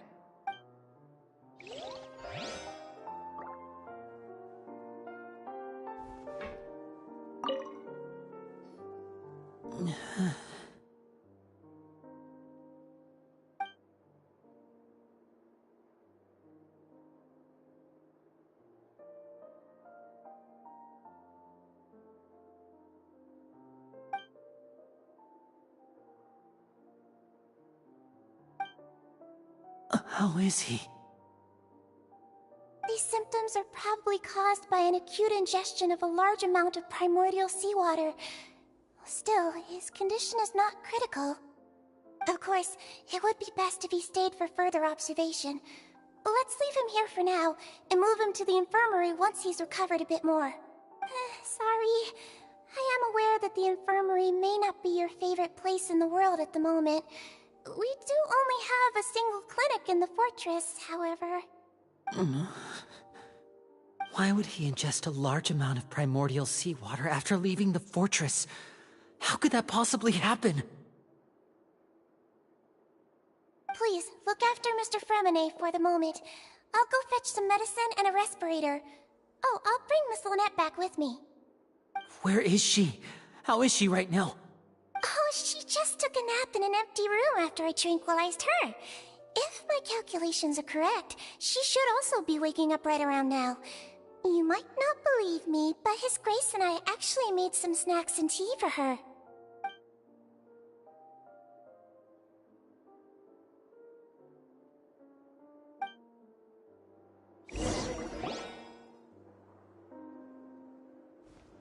Linny, are you okay? I'll be fine. They're all here now. Don't worry about me. Are you sure? You don't look alright. My hands and feet are still a bit weak, but that's probably just the residual effects of the tranquilizer shot. I'm back, everyone. Lenny! Oh, Traveler, Paimon, you're here too. Fremine? Is he... He'll be fine. But for now, please help me lift him up.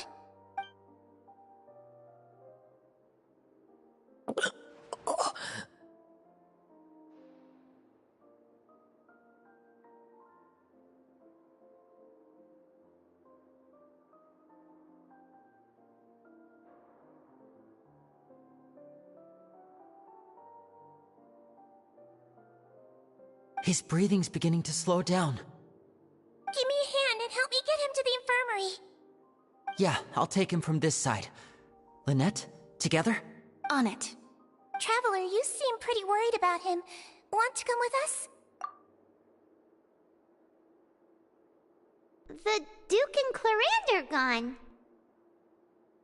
They probably went to get some tea. The Duke will explain the truth in just a bit. Miss Clarande will need a break, since she only just returned from rescuing Fremine out of the sea.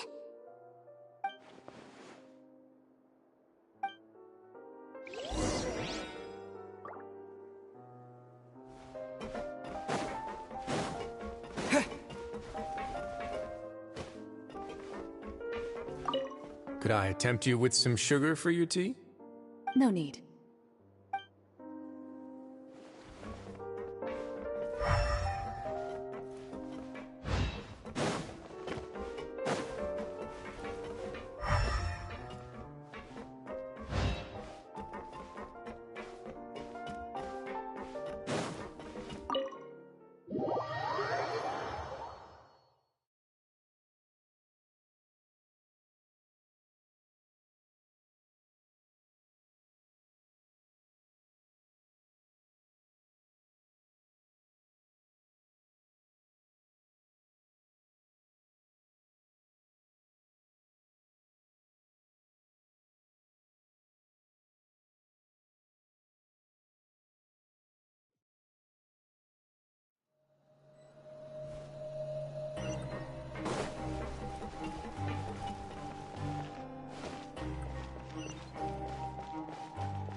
too slow.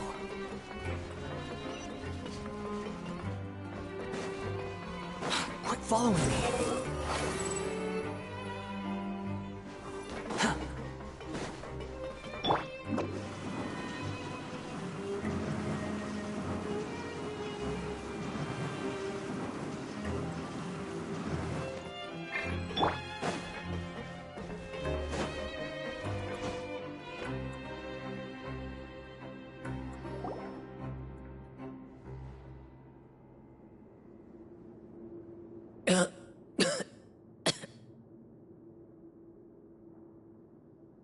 He's awake.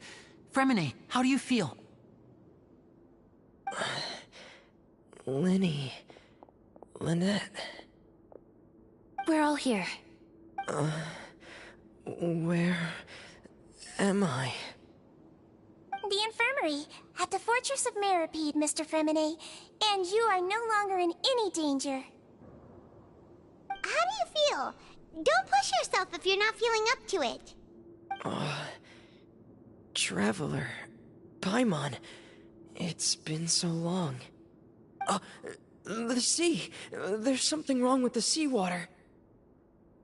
Shh, it's okay. We can talk about it after you've recovered. No, listen to me. This is really serious. There's primordial seawater mixed into the regular seawater. I don't know why it's there, but no one should touch it. Pipes. Right, the pipes. It's all coming back to me now.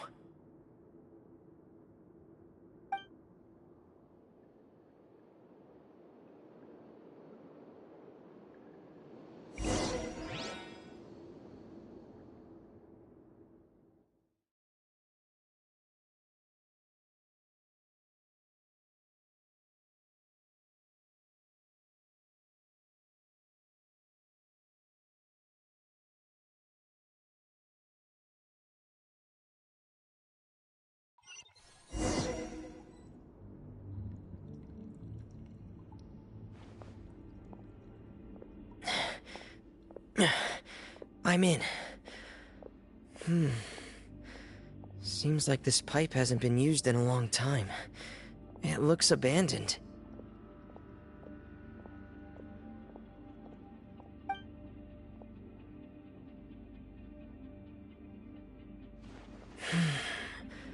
Where could Master Child be?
This mechanism looks like it's been tampered with. Could he have done it?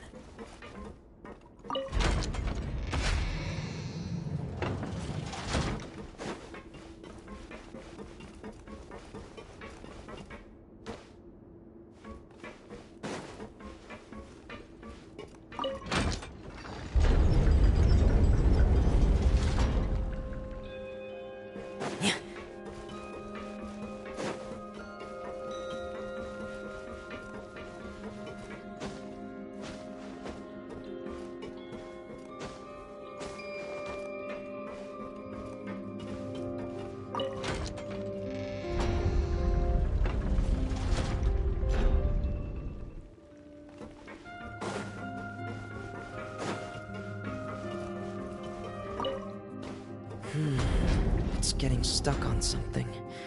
Seems like I'll have to avoid those obstacles while I turn it.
This is where the water starts. Okay. Master Child probably dived into the water. I'll go take a look as well.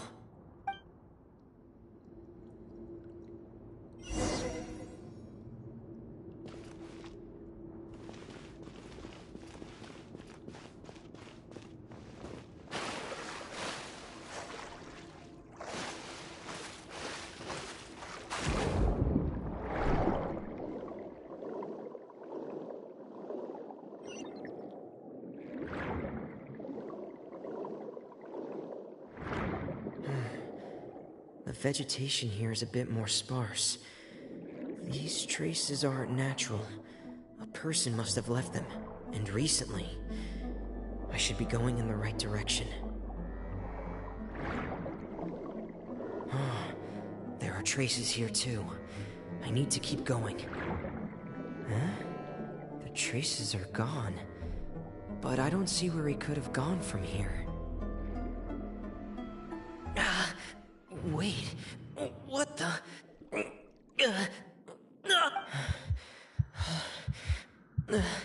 My heart is racing, and it's getting harder and harder to breathe. What's going on? No good. I have to get back. They still don't know anything about what's going on. If I turn back right now, I should still be able to make it.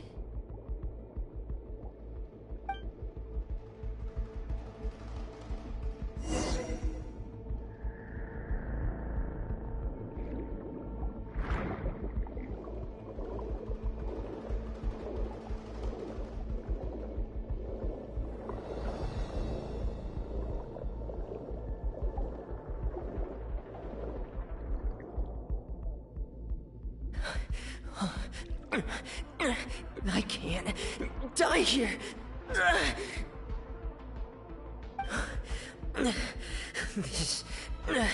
This is bad. I'm feeling worse and worse, and I'm still underwater.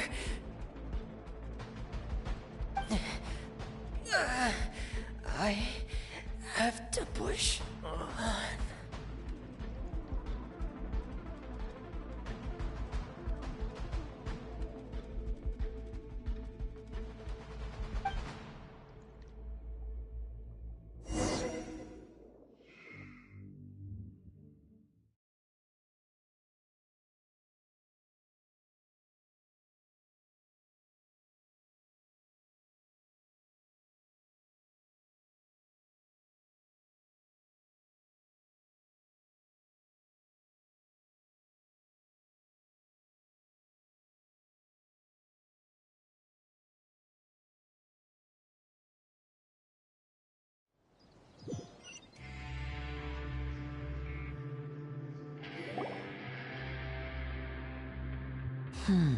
So, in other words, the trail you were following vanished, and you had no idea where Master Child could have gone. But there was also no obvious place for him to have disappeared to. That's right. I tried my best to swim back, but I had already put some distance between myself and the fortress, and I just couldn't find the strength to keep going. I probably passed out some time after that, and you know the rest. Miss Clarande brought you back, but we also don't know why she just suddenly appeared at the fortress, or why she went out to save you. Miss Clarande, you say? I must go thank her in person. You're still too weak, Freminet. You can go after you've had some more rest. Miss Lynette is right. I believe Miss Clarande will stay here as a guest for another few days, so there's no need to hurry. A guest? Then I can assume Risley was the one who invited her to come down here? You should ask His Grace about that. He'll be able to explain better than me. Yeah, it's about time he actually told us what's going on. Wanna come with us, Lenny? No, please go on without me. I don't want to leave just yet. Lenny. The logical part of my brain is aware that we're safe right now, but I still can't bring myself to leave. Both of you are just in danger. Understood. Then let's just sit together for a while. In that case, I'll leave the infirmary to you. The Traveler and I are going to head out for now. As long as you stay in here, I don't think you'll be disturbed. Thank you.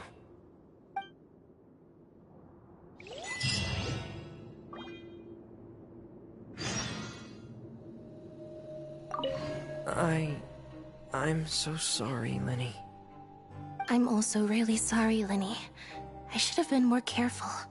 Don't say that. It was all my fault. I was the one who should have been more careful. You two were nearly... If I was stronger, maybe I would have already found Master Child. No, how can you say that? Huh? I'm sorry.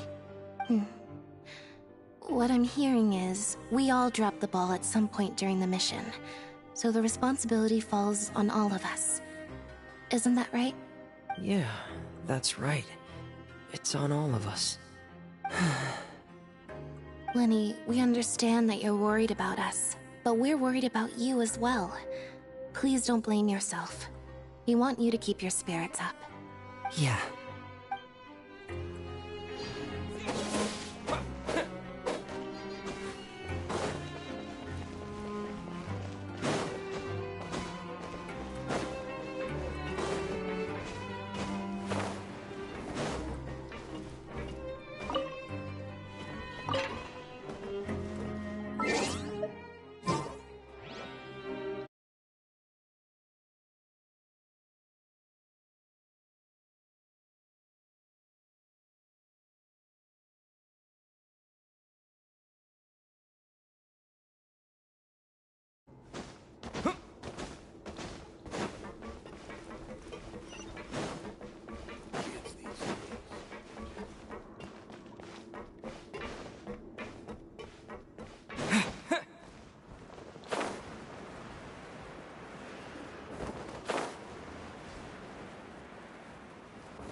Excuse me?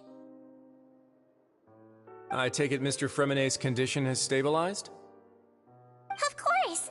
I wouldn't have left the infirmary otherwise. I've been expecting those two, but might I inquire as to the purpose of your visit, Miss Siegewien? I wanted to check up on Miss Clarande. How are you feeling? Mostly fine, I think.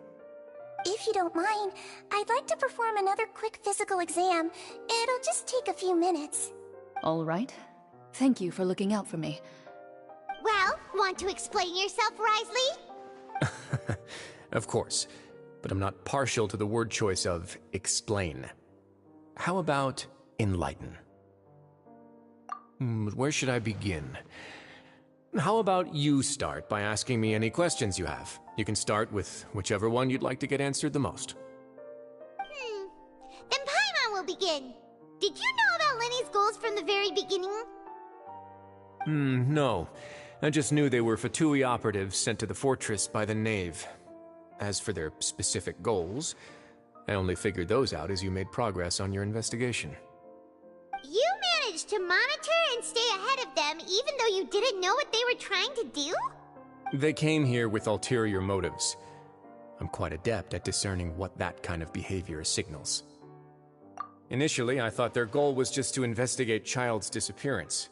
Linny suggested that I had deliberately let him escape, but in truth, I didn't really do anything special to help or hinder him while he was here. Everything he did, from finding helpers to leaving this place, he did on his own. Of course, it's inevitable that the Knave would make a big deal out of her fellow Harbinger's unexplained disappearance. I'm also quite curious about where that Harbinger went.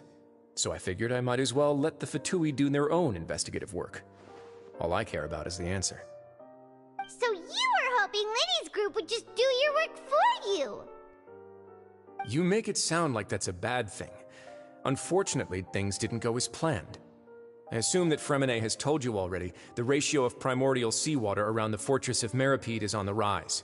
The Forbidden Zone has always been Lenny's target, and you got roped into that investigation after running into him. I began to intervene out of concern for your safety, and also to prevent the fortress from becoming entangled in more irksome matters. Are the rumors true? That you're also a former criminal? Now, why would you put it like that? Isn't staying here all day and serving as the manager of the fortress a kind of sentence unto itself? Another form of prison? I just happen to have some support from the rest of the inmates. That's all. Oh, right! Paimon wanted to ask, who invited Clorant down here? Me, of course. I paid her good mora to come down to the fortress for some field work. As a champion duelist, Miss Cloran could be considered to be an independent party. I needed to find an exceptionally capable person to help me get through the impending crisis. And saving Fremine was part of that crisis? You can think of it like that, yes. Credit where credit is due, that boy is quite adept at diving.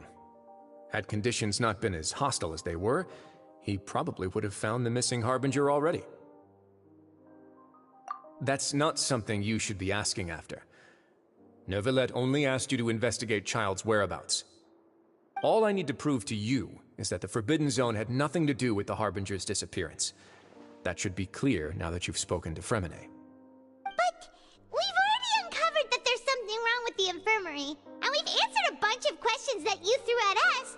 Isn't it about time that you answer our last question in return? You make a compelling case. Do you really want to know the answer that badly? Yeah, Paimon really wants to know! Even if the truth may not be pleasant? Follow me.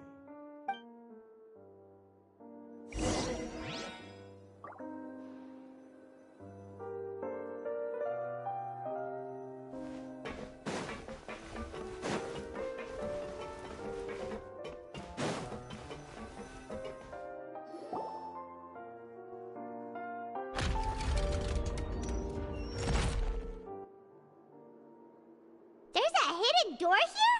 And a whole basement behind it? Huh. You're pretty good at hiding stuff, Wriothesley. It seems you've forgotten just what kind of place the Fortress of Meripede is.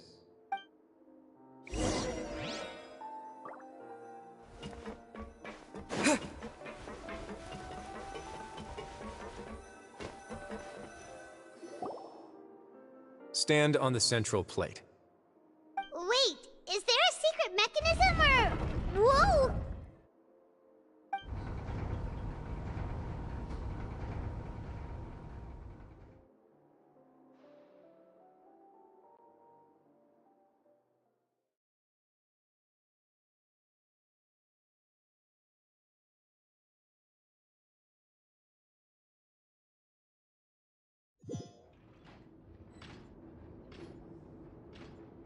So, this is the Forbidden Zone?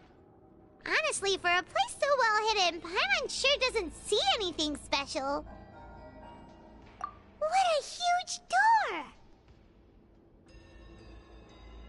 There are 3 such isolation gates in total. Generally speaking, I'm the only one who's allowed to go inside. Hence the name Forbidden Zone. Am I correct to assume you're going to run on back and tell your little Fatui friends everything? Well, Paimon wasn't thinking of keeping anything from them. Well, I'd advise you wait until you've seen the whole truth of this place for yourself before deciding whether or not to tell them.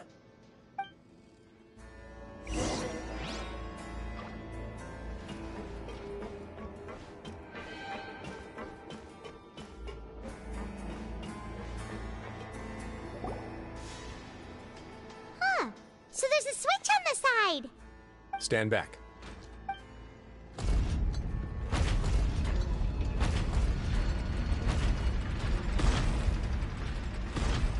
Whoa!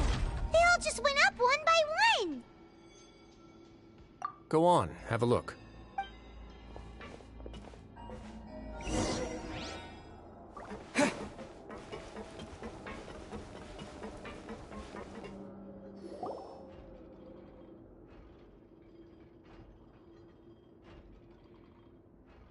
I've been interested in what lies beyond that gate ever since I assumed leadership of the Fortress of Meripede. Of course, it would be unwise to recklessly open it, but it'd also be risky and negligent to simply ignore any potential danger that could be behind it. The readings on that dashboard have not budged since the day when I first laid eyes on this place. But over the past year, the needle has crept upwards from its original position, likely because some parameter it's been tracking has changed, if only infinitesimally. Normally, I would have ignored it, but I happened to have some free time when I noticed it, so I investigated. Any guesses what the reading could be tracking? Very reasonable guesses. I've considered both of those as well. Unfortunately, our dashboard is tracking something less ordinary.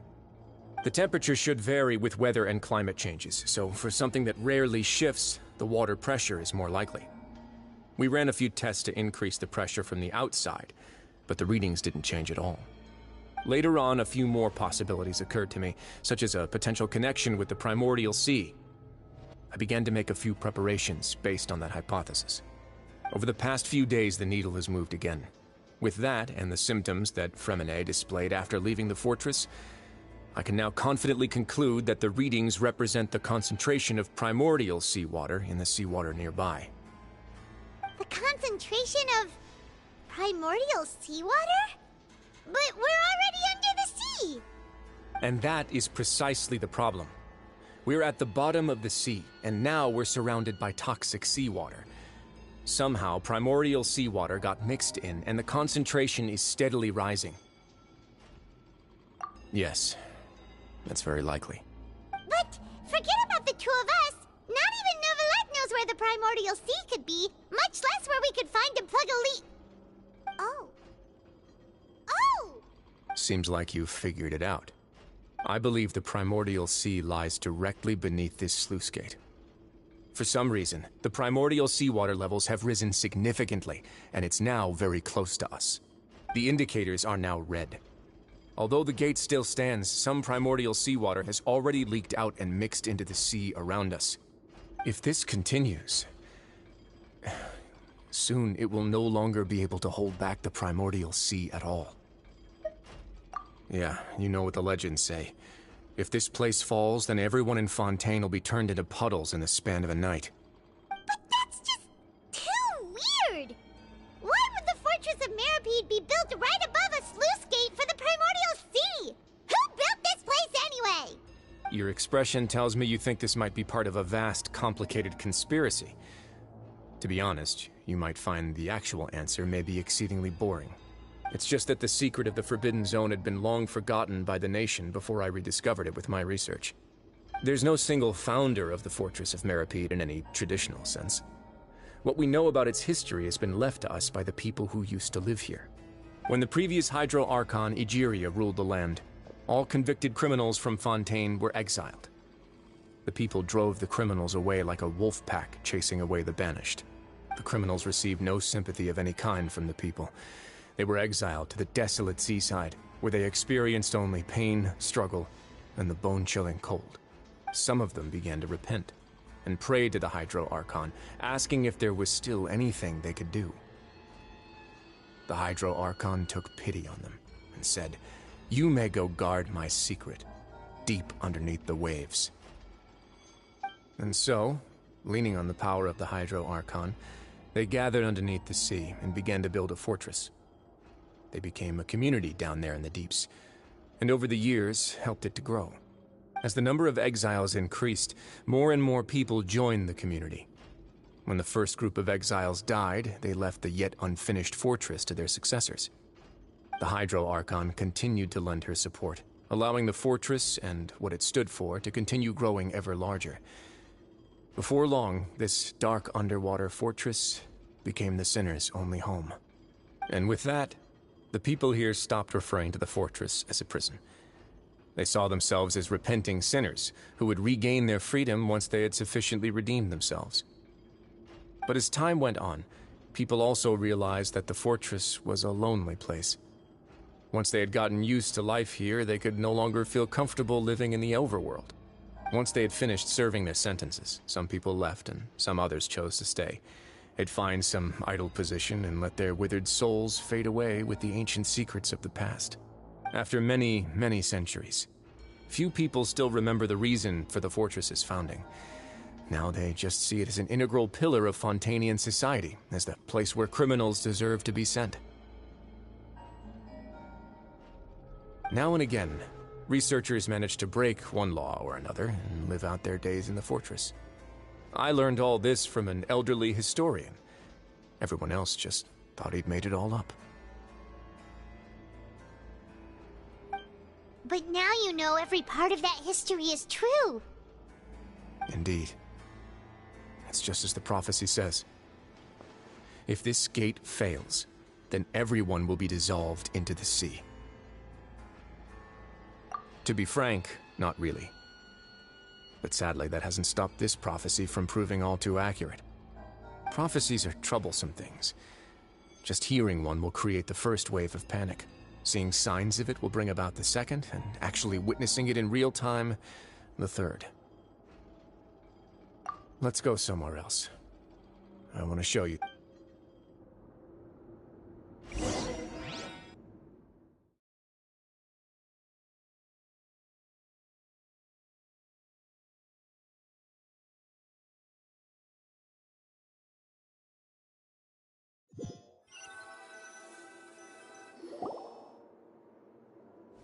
This is it.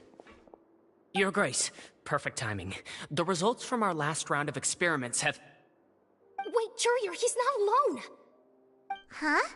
Lorvine and Jurier? No need to panic, you two. I've already told them about our plan.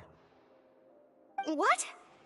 After you warned us not to tell a single soul about any of this? I'm skeptical as well. Are you sure they are trustworthy? The results speak for themselves, don't they? These two may already know more than you could ever imagine. All right then, if Your Grace insists. They seem harmless enough, so I'll trust them for now. Well, how about some reintroductions? This is Jurier, one of the highest-ranked researchers from the Fontaine Research Institute. He used to work under Edwin. I trust that you've heard of Edwin? Good. Saves me a bit of time explaining. Edwin's main areas of research were archaeum and gravimeters. As his assistant, Jurier is quite familiar with them as well. I hired him to be my technical consultant. You want to blow up the fortress of Meripede? Ah, what a lovely idea. I'm already imagining it in my head. Gotta admit, I'm tempted as well. Guys, focus! Focus!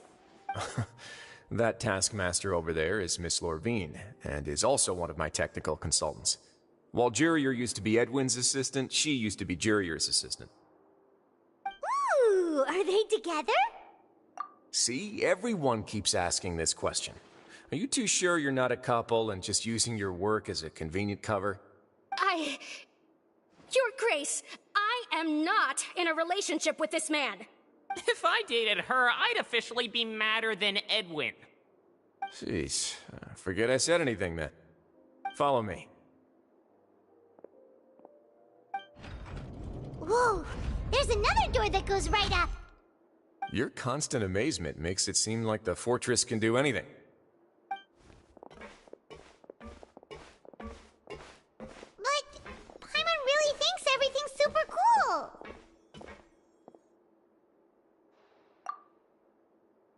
Well, let's spice it up a bit.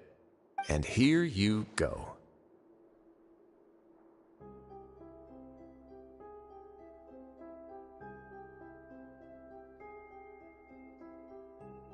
What a huge ship? This is also a production zone that Paimon's never seen before. What's going on? How much do you know about Fontanian history? Not much at all. Well, then maybe you haven't heard the story of ancient Lemuria. To give you a quick rundown, Fontaine used to be ruled by the Lemurian dynasty. According to legend, the Lemurian king Remus came to this land after being inspired by divine revelation and found the seer Sibila, who had taken on the form of a golden bee. Taking the golden bee with him and riding on a huge ship, the Fortuna, he created his nation above the surging waves. He called his nation Lemuria and used the Fortuna to incessantly search for new tribes and islands, calling on them to join his empire. There's a ship in this story too? Where there's water, there'll be ships. People believe that hope can always be found at the end of a voyage. Do you believe that too? To a point, I think. As you've already seen, I have a whole factory's worth of labor, materials, and technology at my disposal. Certainly can't hurt to give it a try. So the moment I began to speculate that the primordial sea might lie underneath the gate, I also began this project. Were you inspired by the legendary Fortuna? Maybe. Fontanians need something to hold on to cope with the impending disaster.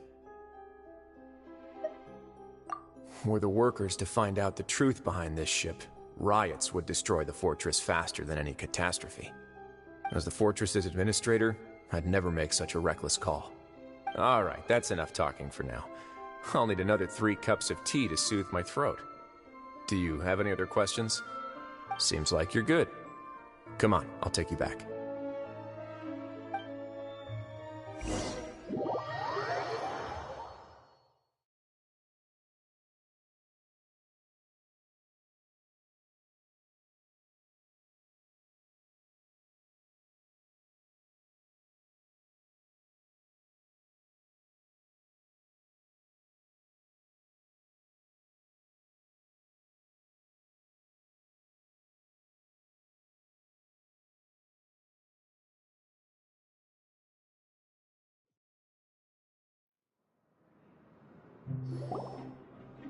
I'll leave you here for now.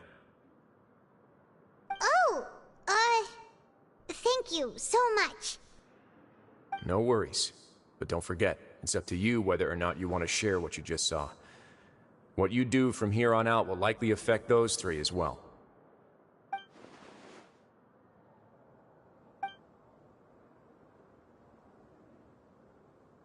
Yeah, we'll put a lot of thought into it for sure. Great. I look forward to what happens next.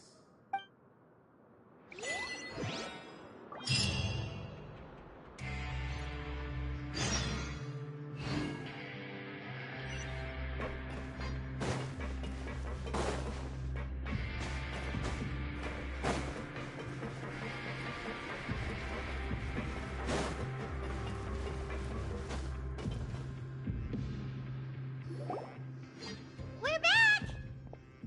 Welcome back. Do you want a cup of tea? How can you be so much like Risley, always drinking tea? Huh.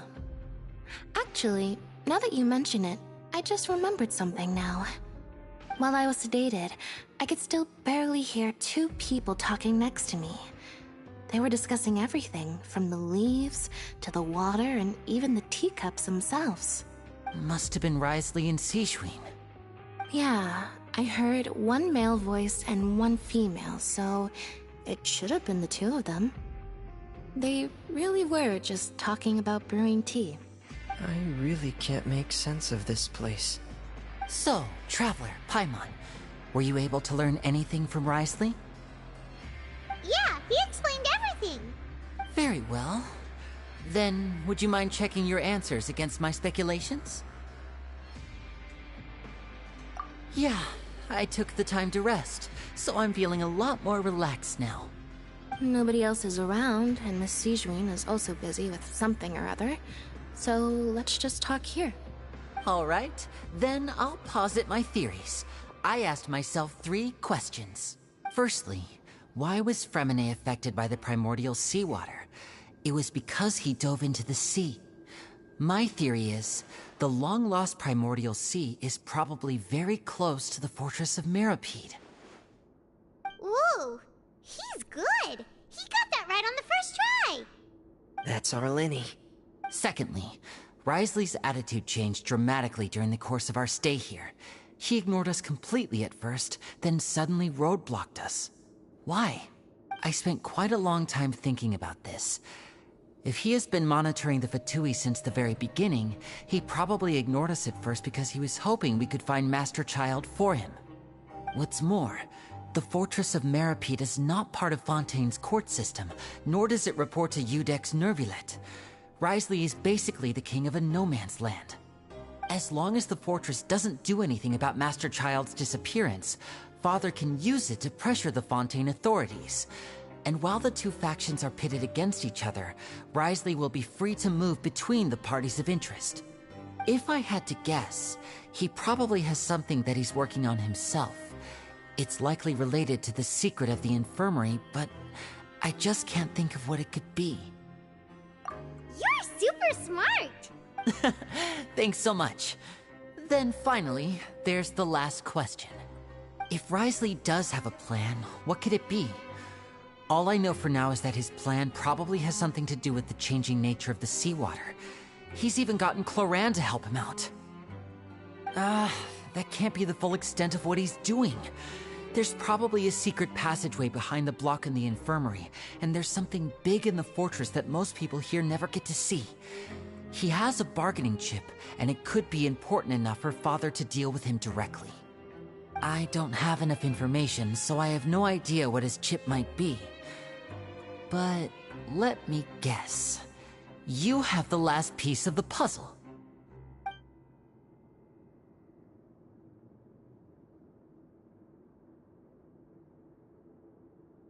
I can't believe it.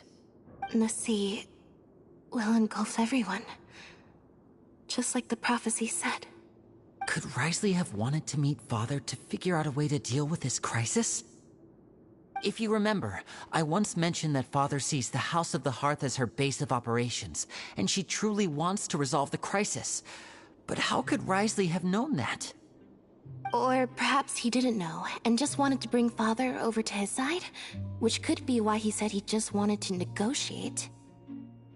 Yeah, that makes sense to me. I understand your concerns as well, Traveler. I'll figure out a way to pass this on to our father. No matter what, we're on your side. The 2 of you have already aided us far too much. We probably wouldn't be standing here right now if not for you. If you ever need anything else going forward, please come to the House of the Hearth at any time. Though you may not share the sentiment, after all that we've gone through together, the 3 of us basically see you as family now. You have my gratitude. Thank you for protecting Lenny when it really mattered. And thank you for sharing the secrets of the fortress with us. We didn't think you were going to do it. Why are you being so formal all of a sudden? Given your strength, you might not need our help at all. But if you are ever in danger, we will try our best to protect you. Aww, the sound of that makes Paimon feel all warm and safe inside.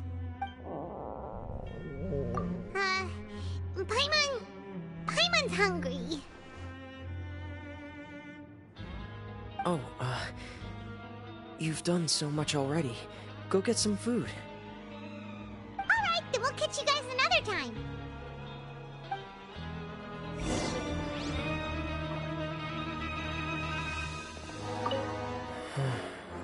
I feel like I should try to become someone more capable of helping.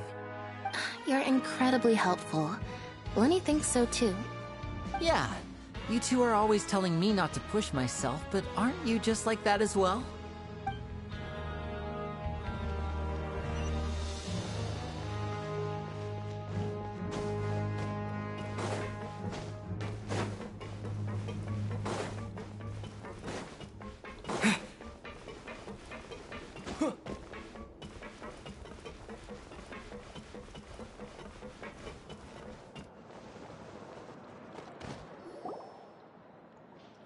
It's time for dinner. Welfare meals now being served in the coupon cafeteria. Come on, let's go pick up ours as well. Traveler and Paimon, over here. Are you here for dinner too, Miss Sijween? Mm-hmm. And I'm taking the opportunity to prepare Miss Cloran's dinner as well. Huh. You're right. She's actually sitting in the fortress cafeteria. What would you like to eat? Yep, you can. I've already talked to our chef, Mr. Woolsey. It's all on me today, so you can get whatever you'd like.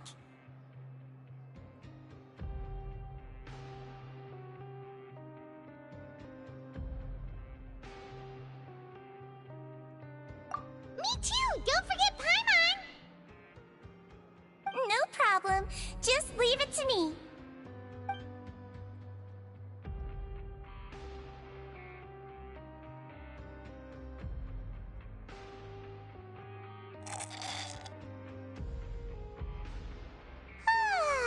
So delicious. Paimon's so happy. Paimon wants to feast like this every day. Feeling full yet? How's the food? Delicious.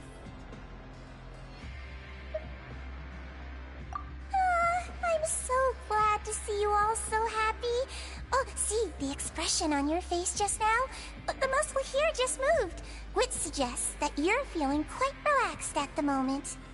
Sijween, do you do this to help your patients or to better understand human beings?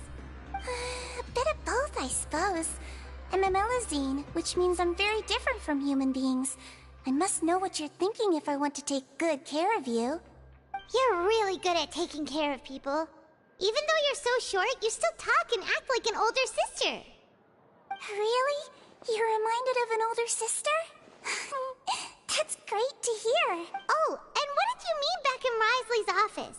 When you said that you were protecting Linny and his siblings as well? Oh, that. I just asked His Grace to look out for those children, especially that diver boy. I was getting a bit worried after hearing that something was wrong with the water. Thankfully, Cloran is very strong and managed to save him in the nick of time. His Grace also sealed the pipes after Cloran left, to make sure that Linny wouldn't impulsively chase after his brother. Although the path was blocked, we still stationed some guards there to stop anyone from approaching. They were instructed to only open the door once Miss Cloran had returned. Oh, and I was keeping an eye on Mr. Linny as well. We had to press him, but we couldn't allow him to be in any real danger. You were all super considerate and really thought everything through. It's just what we do down here at the fortress. At least this has been His Grace's style for as long as he's been the leader. Oh, I really wish Monsieur Nervula would come down here more often too. I feel like he'd like it here, with all the darkness and chaos.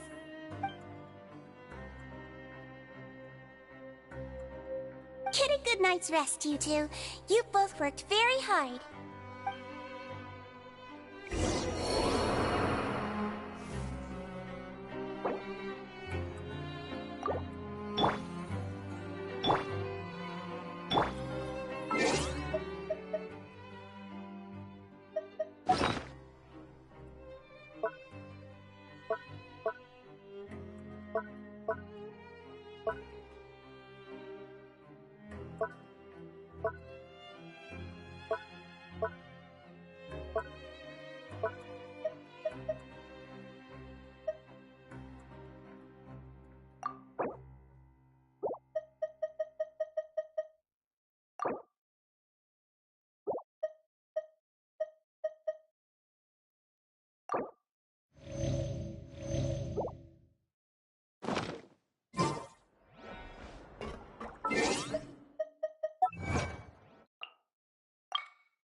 Clorand!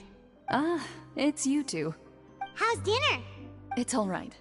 Miss Sijwin really put in a lot of effort. So we heard that Risley invited you to come down to help, and you saved Fremonade too! Oh, it was child's play. Still, Paimon didn't know even champion duelists could take on side jobs. Oh, and why aren't you eating with Sijwin and the Duke? Won't you get bored eating by yourself? Miss Sijwin was with you, and the Duke has business of his own.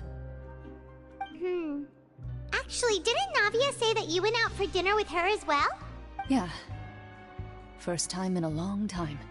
First time in a long time? So you mean you've gone out to dinner with her in the past? In the past, yes. You seem to be enjoying yourselves here.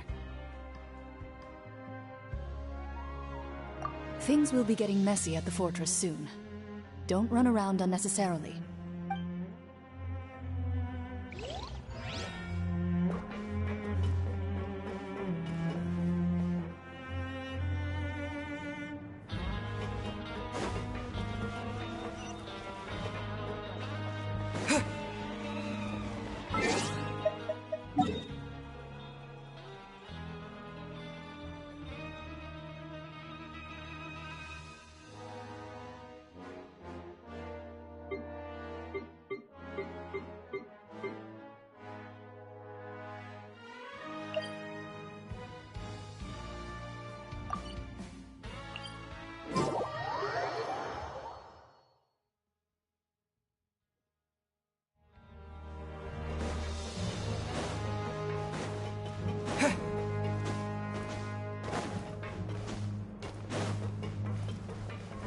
Behold!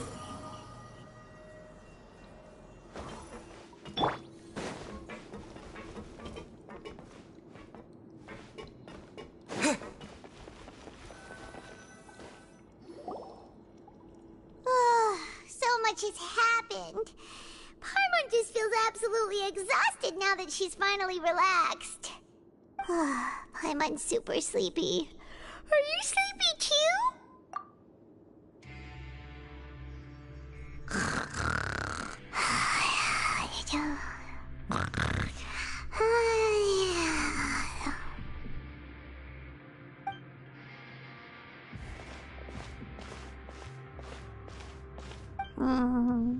Delicious.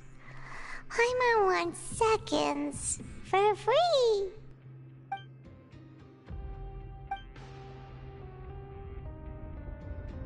Out of my way! Get out of my way! What happened? Why is everyone running? No idea, but something must have happened. Stop asking! Who's yelling? Paimon still wants to sleep.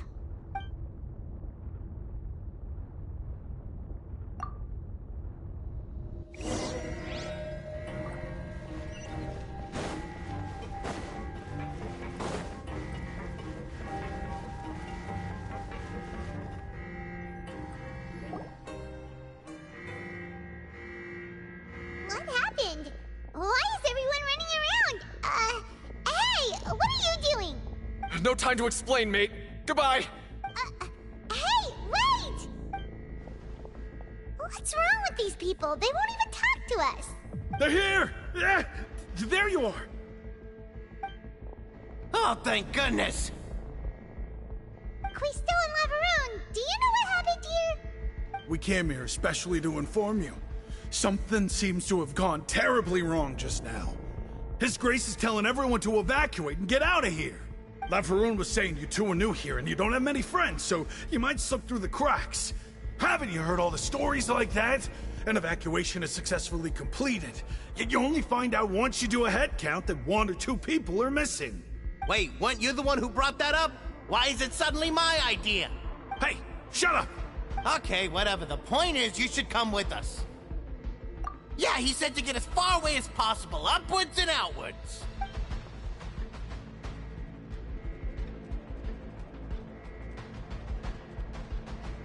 Oh no, it can't be that thing! Whoa, wait, what? What? Hey, where are you going? We have to go find the Duke. You two just go and get out. Go on without us. Hey, hey! Be careful! Attention! Please evacuate upwards and outwards, upwards and outwards. If you're already at the topmost layer, then try to move as far outwards as possible.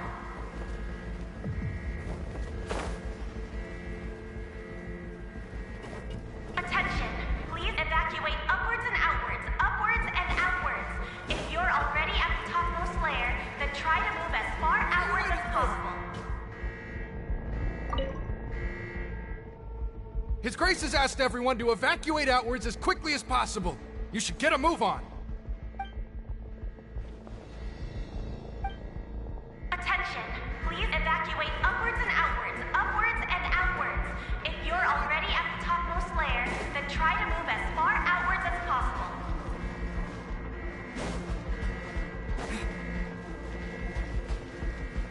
Attention! Please evacuate upwards and outwards, upwards and outwards. If you're already at the topmost layer, then try to move as far outwards as possible.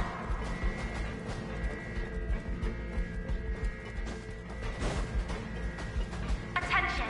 Please evacuate upwards and outwards.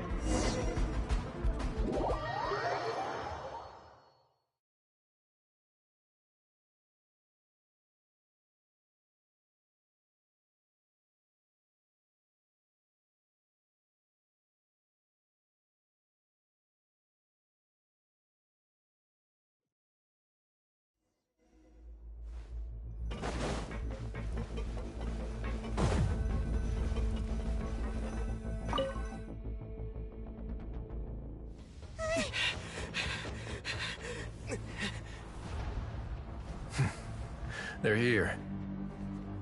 Just like I said. We have it!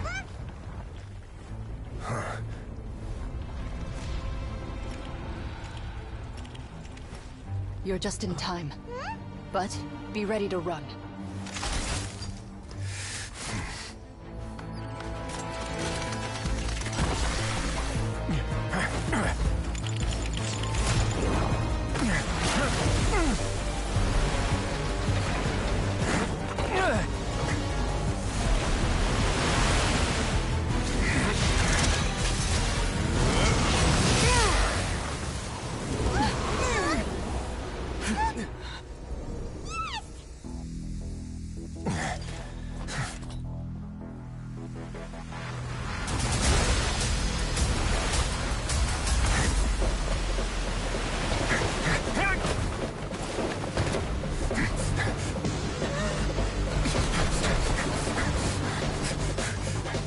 Three, two, one.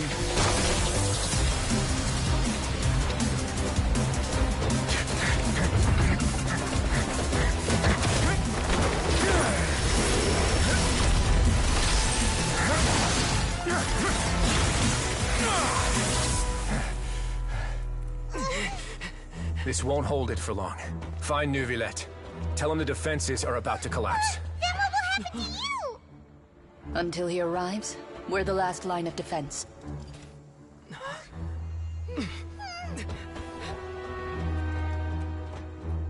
The gate. How long do you think it'll hold? That depends on us.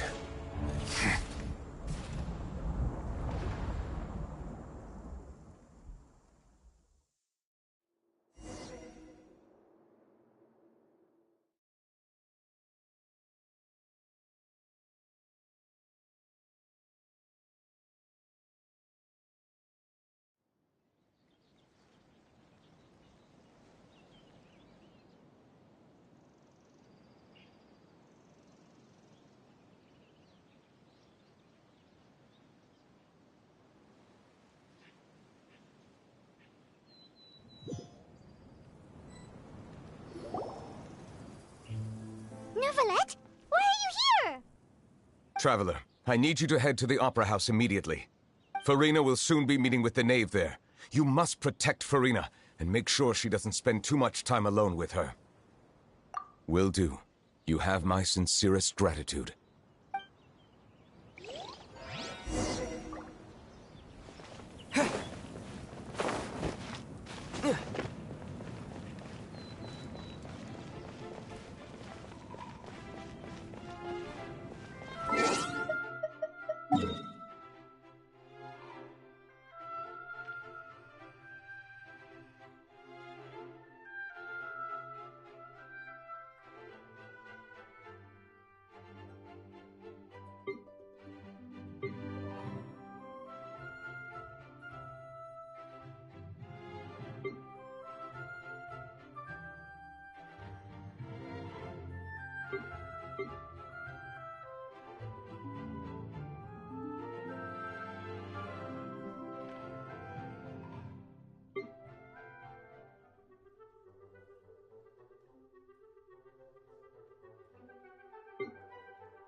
The knave is probably here already. We need to hurry! Are you two the traveler in Paimon? Monsieur Nervalet has left instructions. Please follow me.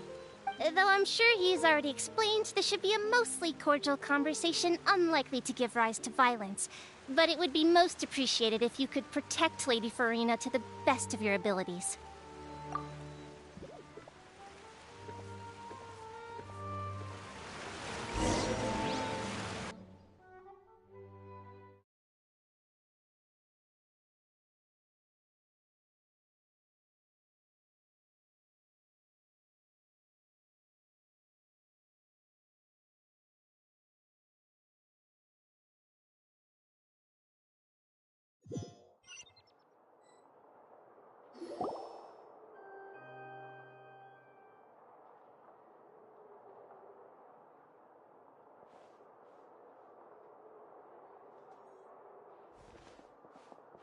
Oh, so you two are the honored guests Miss Farina mentioned. Of course, of course! How could they not attend a meeting such as this? I must always have 2 or more guests at my dessert table. Otherwise, the occasion would be too lonely and unbecoming of my station. It is my pleasure to make your acquaintance, traveler. I have heard much of your accomplishments. I am the Knave, one of the 11 Fatui Harbingers.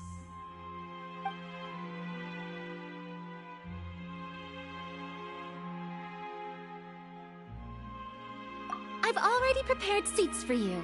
Come, sit beside me. Perhaps you two are unaware of how Miss Farina and I do things. You see, we actually recently agreed to get together for tea when we had the time. See this? This is a limited type of confectionery that Miss Farina simply adores.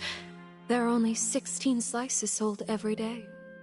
Here, why don't you and Paimon have a taste?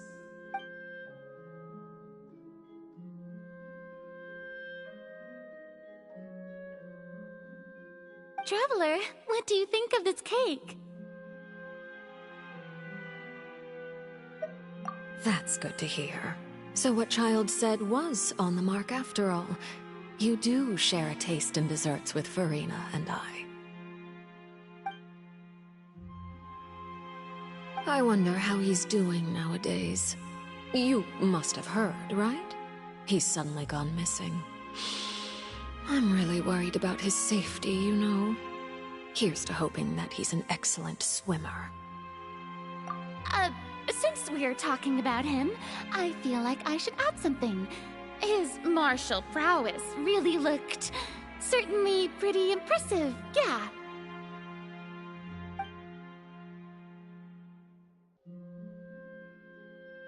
Oh, so you're also familiar with his aptitude for fighting, Miss Farina. Oh, right. I almost forgot. Child was subdued by Udex Nuvillette right in front of you. Against ordinary people, my colleague would never be on the back foot. But alas, he just never imagined he'd run into such a person. I must express my admiration for Monsieur Nuvillette. Coming from you, that's not surprising at all. But I thought you would be happier to hear the news. Of course, but it's still a bit of a shame. You see, I would have been far happier had I received this news somewhat earlier. As you well know, a long time has passed since Child disappeared. Well, in any case, there's no need to worry. We know for sure that Child is still alive. Oh, and just how do you know that? Because we found evidence that proved he left the Fortress of Meripede. And where did he go after leaving the fortress? Well... The Fortress of Meripede lies deep beneath the waves. Unless he pranced right out of the main gate, he must have had to swim for it. Do you have any proof that he surfaced safely? Ah, that is good news at least. His sister Tonya sent a letter to Fontaine not too long ago. Since he was unfortunately unavailable, I picked it up on his behalf. Do you have any idea how he usually writes back to his family? Dear Tonya, your letter made me feel like we were still enjoying our time in Snezhnaya together. I'm currently admiring the scenery on the streets in front of the opera house. Is it something like that?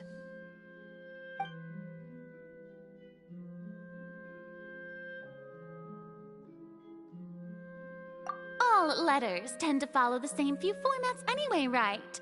As long as the contents are accurate, it doesn't matter so much how it's written or how it's worded. Huh? Hold on. The water in the teacup is shaking. I suppose this is also a sign of things to come, Miss Farina. Huh? I don't quite understand what you're trying to say. Have we entered into the next stage of the prophecy?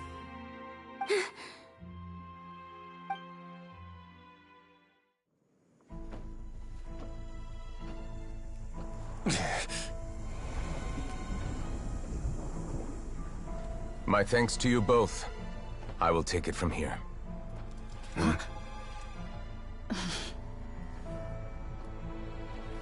Sure you don't need a hand? Quite sure. Wow. So, what's your secret, huh? Let me guess. Nah, who knows? Maybe it's just your sense of responsibility. Sounds about right.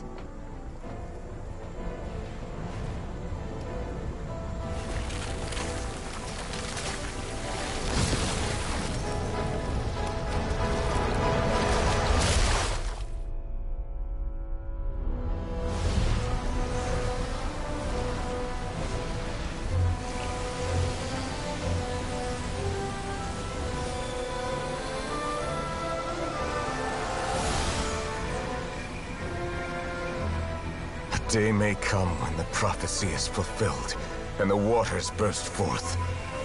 But it is not this day! This ancient power could easily obliterate an entire race.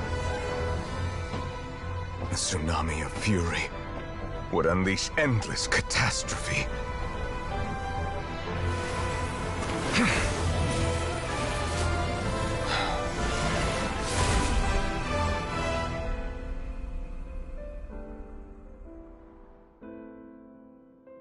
This sentence is too severe. Forgive me for overruling it.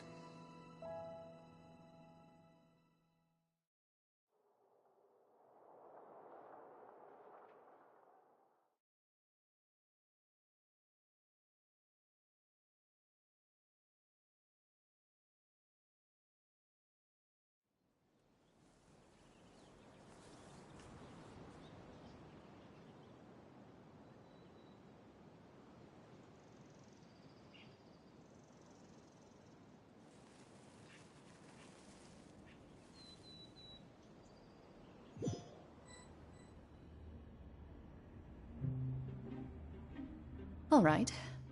Seems like the problem inside has been suppressed. Let me guess. We're safe for now. Indeed. But only for now. I win this bet. You owe me a present. Very well. It was indeed just as you said. You made a bet? We made a bet on the size of your entourage. Cloran thought you wouldn't come down by yourself. I figured you would have at least brought a few people along for appearance's sake. It appears I underestimated just how confidential the mission was. Shouldn't you have gotten used to confidential missions by now? That's just how the courts operate. So what gift must the loser give? Tea? He already has tons of tea in his office. I'm thinking about a set of legal codices. That wouldn't happen to be a dig at my lack of legal awareness, would it?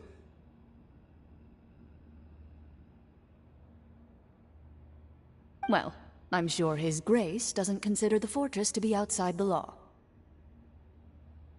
I was under the impression the residents of a place like this would be uninterested in the legal codices.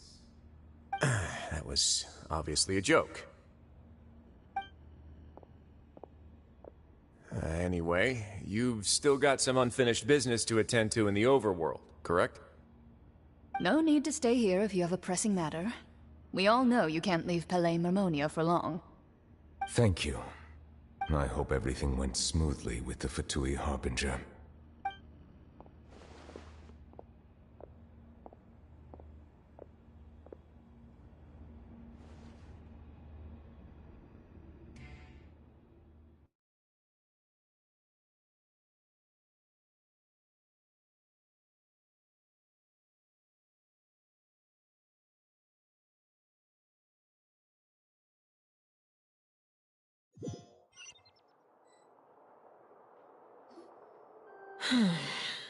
I must say, we've spent long enough playing house. Miss Farina, as the Hydro Archon, I am sure you understand the exact meaning of the phenomenon we just witnessed. Or should I say, that's what I originally thought.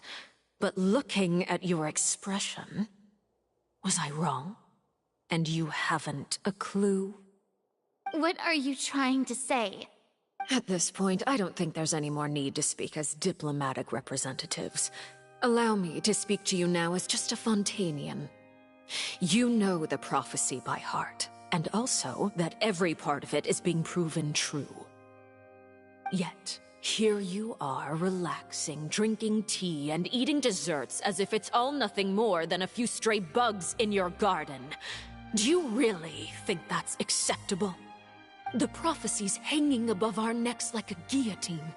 Every faction is looking for a way to either avert the disaster or save their own. Even the orphans of the House of the Heart have devoted everything to saving their homeland. But you? It beggars belief just how nonchalant and carefree you have been. From the very beginning, you, the god Focalor, you have utterly failed to take action. You're wrong. I've never ignored the prophecy, nor have I just been passing the time in self-indulgence. Retract your accusation and stop doubting the wisdom of the gods with such absurd conjectures! I am not alone in my doubts, you know. All the children of Fontaine may be harboring the exact same thoughts right now. Oh, great Hydro Archon. How are you going to save them? Save us? How are the people you've sworn to protect supposed to survive in a land that will soon disappear beneath the waves? I have my ways, and I've been working on them for all this time. Even if you look down upon me, you have no right to judge me. Fontaine will be saved. Even if I still cannot see the true future right now, as long as I continue on as I am, I will be able to hold my head up high!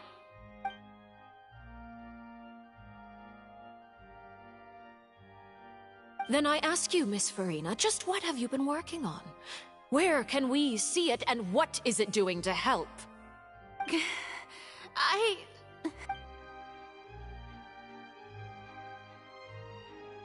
My machinations are just like the prophecy itself. They will only reveal themselves at the fated time. It is just that beings like yourselves are unable to perceive them as of yet. I see. As a god, the proof of your labor always lies beyond prying mortal eyes. Allow me to be so bold as to ask another way. Would it be possible for you to tell us the parts of your plan that are not confidential? Such as your emergency response plan for the impending disaster? An emergency response plan? Oh, that look in your eyes. Have you not even prepared one of those? The emergency response plan is also strictly confidential. Then allow me to jog your memory. Miss Farina, what is the purpose of your Oratrice Mécanique d'Analyse Cardinal? And what do you plan to do with the massive amounts of indemnitium that has accumulated over the years? The Oratrice? It's just like it appears to be. So you also have no idea. If I'm not mistaken, someone's using it to prepare for something. But unfortunately, it would seem that someone is not you, Miss Farina. I first caught wind of this when Linny tried to investigate the Oratrice in the Opera House. You see, even just getting close to the core contaminated him with an extremely large amount of indemnitium. But even if that had nothing to do with you, then what could you possibly be working on, oh great Hydro Archon? Oh, right. I almost forgot. Udex Neuvillette is not at the tea party with us today. Miss Farina, I suppose you must have ordered him away to take care of some troublesome business. Yes, that's exactly right. Please keep it a secret for me. Of course I will. Although, I must say, Miss Farina, you seem quite insecure without the Udex by your side. Oh, very well. Let's stop that conversation here. There are still a few slices of cake left, so please, help yourselves, everyone.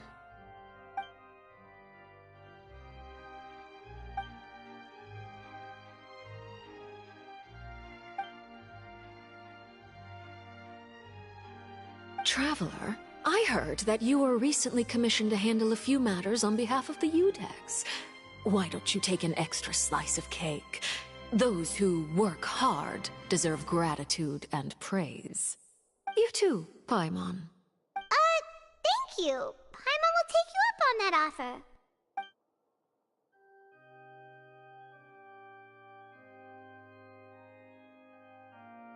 Oh, Paimon's super full. That cake was great.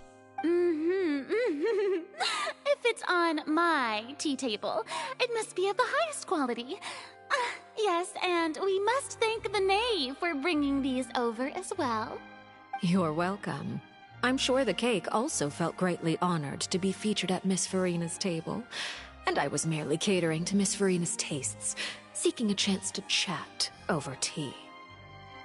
It is getting late. Why don't we call it a day? There are still a few matters that I need to take care of, so I must take my leave now. Very well. We'll end it here. Mind seeing me off, Traveler? We could use the opportunity to discuss Child before I must be on my way. Paimon's coming too!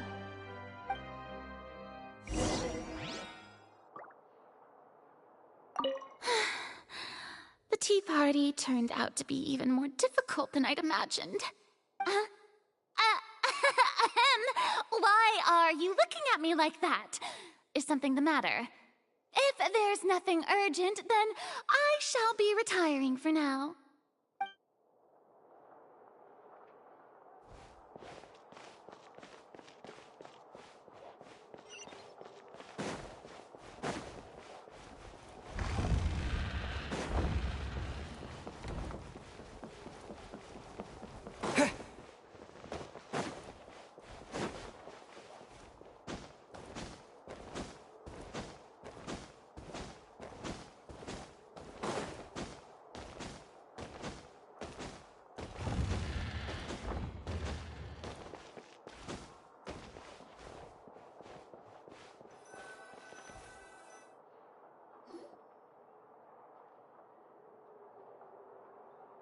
I'm glad that you were willing to come with me. Of course, Child was just an excuse. I have no interest in your dealings with him. That's what Paimon thought. You lent your aid to the children of the House of the Hearth. As their father, I would like to express my gratitude. Do I look like an irresponsible father to you? The House of the Hearth is very important to me. You should know that I care deeply about my children. That was all. Formal topics should be discussed in formal settings, and informal topics in informal settings. I know you just returned from the fortress of Meripede. Relax. I have no intention of trying to get anything out of you. Linny, Lynette, and Fremine are still there, and I trust their judgment and abilities. They've all been working very hard and have always done all they can to fight back against anyone who tried to stop them, especially Linny. You mean Wriothesley. He's a tricky one to deal with. It's unfortunate that Linny's so eager to prove himself that he can't learn to rely on others, including me. By the way, and you can just consider this a bit of idle gossip, but what's your impression of Furina? You are outside of our disputes, and the freest person in all of Fontaine, able to move around most easily.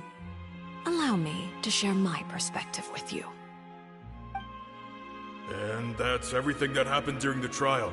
Master Child was declared guilty and immediately transported to the Fortress of Meropide. Didn't he say he was coming here on vacation?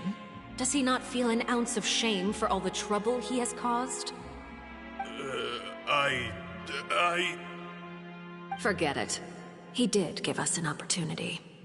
I will be meeting someone shortly. Do you require help with any preparations? No need. I will take care of it myself. I need to meet with Furina, the Hydro Archon. She is at the heart of Fontaine. But what's fascinating about her is that she often seems more like a celebrity than a working Archon. Oh? Come over here, you little critter, you! You dare to run from me? Stop right this instant! My goal is just to discover the location of the Gnosis. But I didn't expect the chance to approach Furina to be handed to me on a silver platter. This is so easy, it's actually making me a bit suspicious. Anything left unguarded is usually just bait. But no one will blame someone for taking the bait. After all, from the moment it was attached to the hook, the bait is meant to be sacrificed. It's just as I guessed in the second before I struck.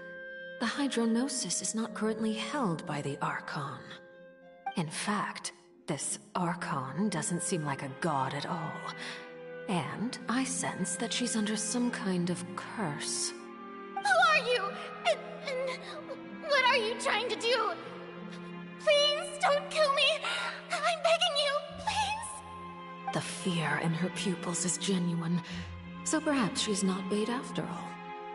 Either way, targeting her has lost all meaning. I left the scene with ease. Nobody came looking for me, and nobody could serve as a witness to my near assassination of Focalor. I suspect even Furina dares not mention this incident to anyone.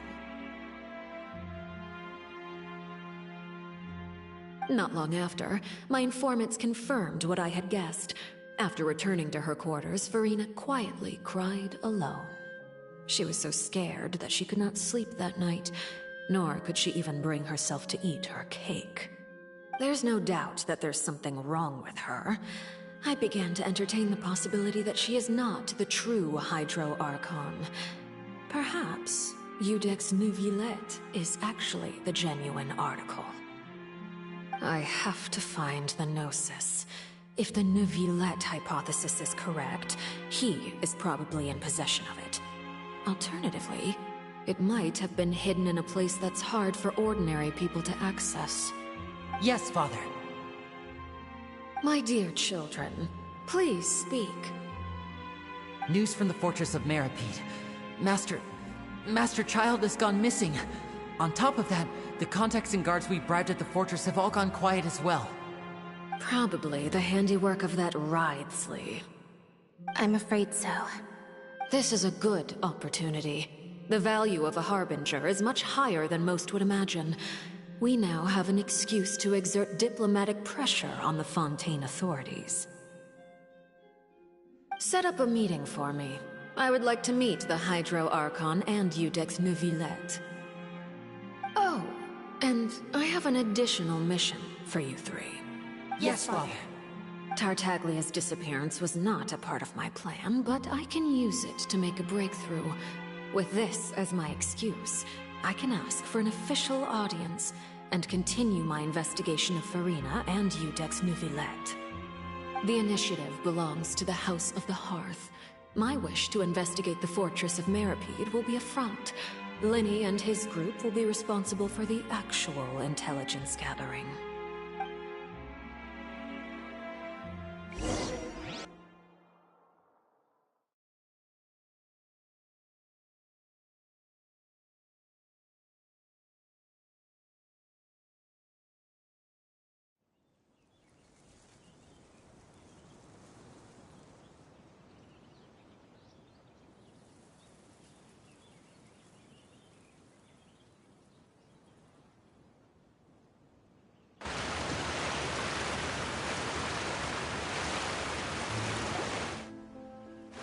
You should know the rest. Linny's group is quite close to you, so they wouldn't have hidden anything from you. You attacked the Hydro Archon? It wouldn't mean anything, even if you shouted it from the rooftops. After all, even Farina herself is still pretending that nothing of that sort ever happened. Alright then. I've now had 2 chances to enjoy tea with Farina. I have to say, the leadership of Fontaine is even more inscrutable than I had imagined. I once surmised that Iudex Neuvillette must be the Hydro Archon, but now, that doesn't seem right to me either. I am a servant of Her Majesty the Tsaritsa. Over my years of service, I've learned how a real Archon conducts and carries themselves. Whether Iudex Neuvillette or Farina, neither fits the bill.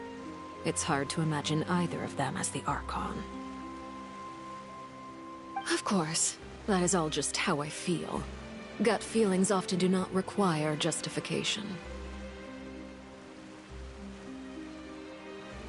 It is, however, quite amusing to me that after all my years working in intelligence gathering, I've come to realize I am at a complete loss regarding the identity of the god of the land of my birth. Don't you think Fontaine is quite intriguing? A catastrophe looms, yet many secrets have yet to rise to the surface. It looks like Fontainians will have no choice but to save themselves. Ultimately, though, one must survive in order to do anything else. Should the need arise, I would be happy to cooperate with you. You don't need to commit to anything right now, of course. I have a feeling that the situation will continue to evolve, and as your name is often connected with noble deeds, I'm sure we will work together someday.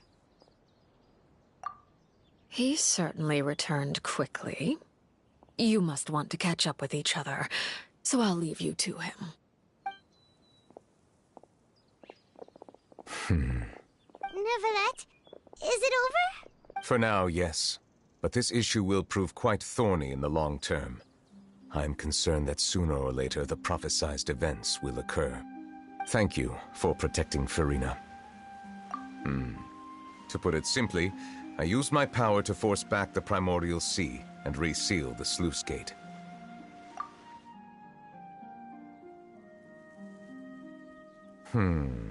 So as expected, the Knave has turned up the pressure on Farina. She's trying to feel her out, though I'm still unsure as to her motives. Permission granted.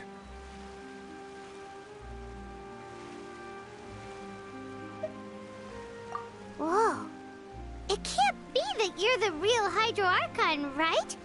But that's just a speculation on our part, though. You can't tell us? Then that's okay. We can talk about something else. We won't try to force you. You guys in Fontaine are super strange. If by the phrase, you guys, you are referring to Farina and I, then although I'm not sure just what you are trying to imply, I must clarify that I do not share her positions on a multitude of topics. I believe so. The fortress has a long and complex history. It has seen much grief and suffering. And now, another catastrophe will soon be upon us. I mourn this turn of events. Huh? Why is it raining all of a sudden?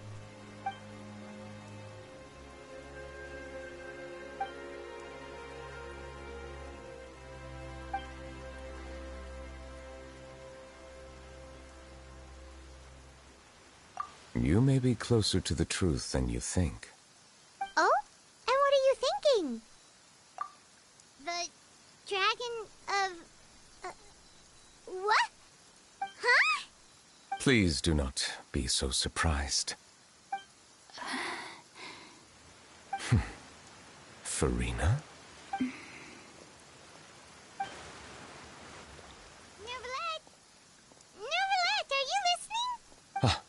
My apologies.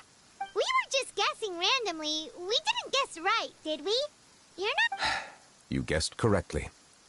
I sincerely hope you'll be able to keep this a secret for me. Right, of course. We'll definitely help you keep it a secret. There's still something Paimon wants to ask you, though. Please, go ahead. Well, if you are the Dragon Sovereign of Water, and you were able to force back the primordial sea from the fortress, then since Fontaine's prophecy is all about seawater, couldn't you just use your power to solve the crisis?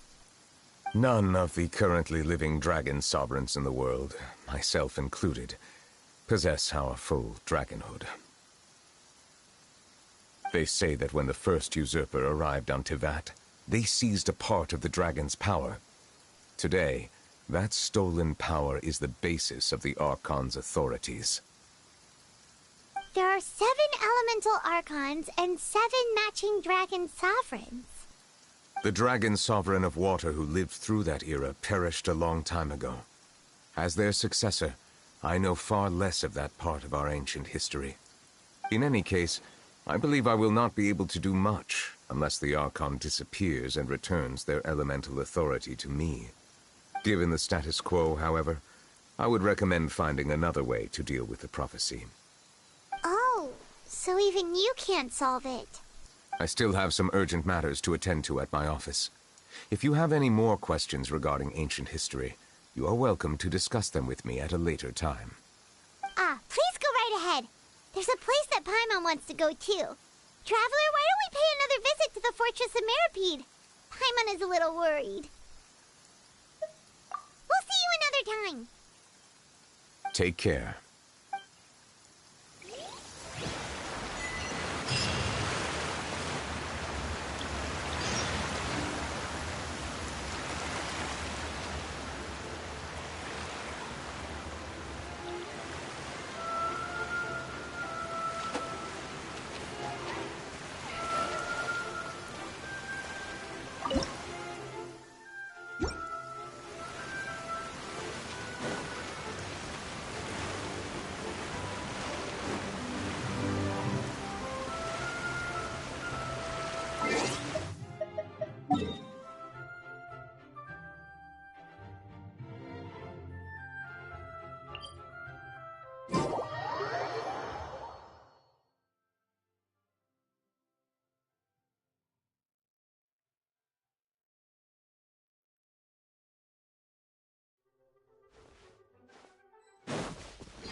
You guys are back? Crystal! Lavaroon! You guys didn't get caught and thrown back down here, right? Huh? No, not at all. Ah, and here I thought you'd managed to escape from jail during all the commotion. I'd held you up as legendary jailbreakers, but now you're telling me you just never left? We're sorry, but we just had some business to take care of. All right. There's no need to get caught up in the details. We're just relieved to see you. He was super worried about you, you know. Hey, it wasn't just me. Weren't you super worried as well? Something like that, yeah. I was also transferred to work in the kitchen a few days ago. I can still hear Quisto mumbling to the carrots. Are those two all right? Do you think they made it out alive? Whenever he'd say that, I'd tell him I'm sure they're fine. Wherever they are, they're kicking back with drinks in hand, enjoying the lovely scenery. Hey, there's nothing wrong with worrying about your prison pals, is there? I mean, considering how they always love listening to all my gossip.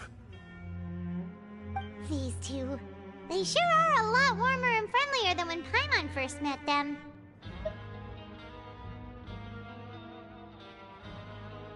Oh, well, if you say so. I'll be watching you to make sure you finish every last bite.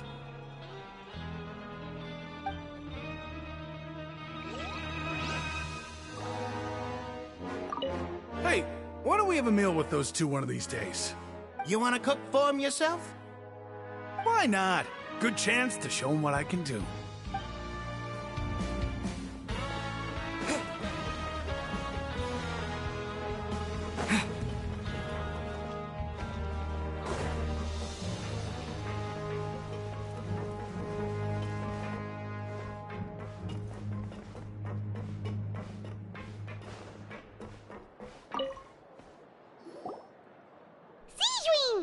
Traveler, Paimon, you're back! Are you still doing all right? Did either of you get hurt? We're fine, but what about you guys? It was such a huge mess. How bad was it? A few people sustained superficial injuries, but that's about the extent of the damage. Monsieur Nervulette paid us a visit. It was all thanks to him that we managed to suppress the crisis for the time being. Of course, we must also thank you for the help you provided. How did Nervulette know that he was needed here? Well, Monsieur Nervulette has strong resonance with the hydro element. When the water level rises, he can feel the waves produced. I ran into the bombshell bros while bandaging the injuries of the wounded. They were mumbling the whole time about how you just ran down without a word. I'm so relieved to see that you're both all right. If you're not too pressed for time, please stay with us a few more days. Just let me know if you get a craving for any particular dish, so I can have Mr. Wolsey get your meals prepared. Oh, and please feel free to visit the infirmary for a break at any time. I'd like to take the opportunity to spend some more time observing your facial muscles as well. Your happy smiles are quite contagious, you know. They're so memorable, and I've missed them immensely while you were gone.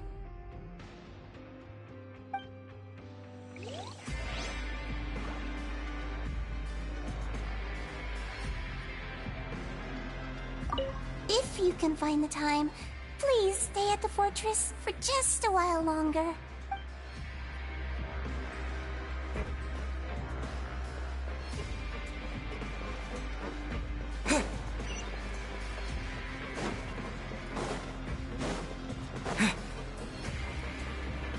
Squall and Fury!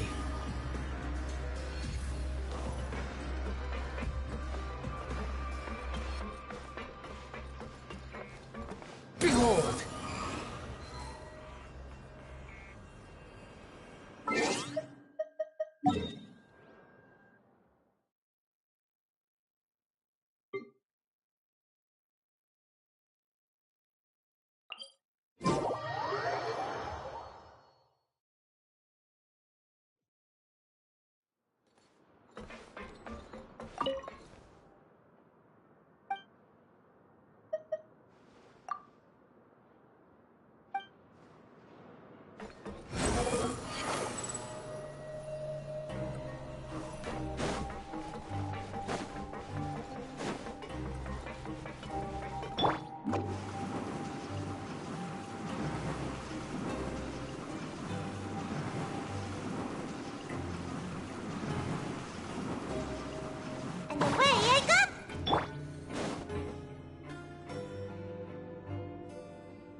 Now guess, what suit will this next card be? A bare-teeth cat? Well, well, look who it is. Traveler, Paimon. Help. Looks like you're recovering nicely from it, eh? Mm-hmm. Thanks to everyone's support. Oh, right. I managed to work up the courage to thank Miss Clorant in person. Whoa, how did she react? She told me that it was nothing. It was as if saving a life wasn't a big deal to her at all. She also told me not to worry about it. She didn't want to stress you out, that's all. She's right, and it's best not to dwell on it. Yeah. Okay, but check this out.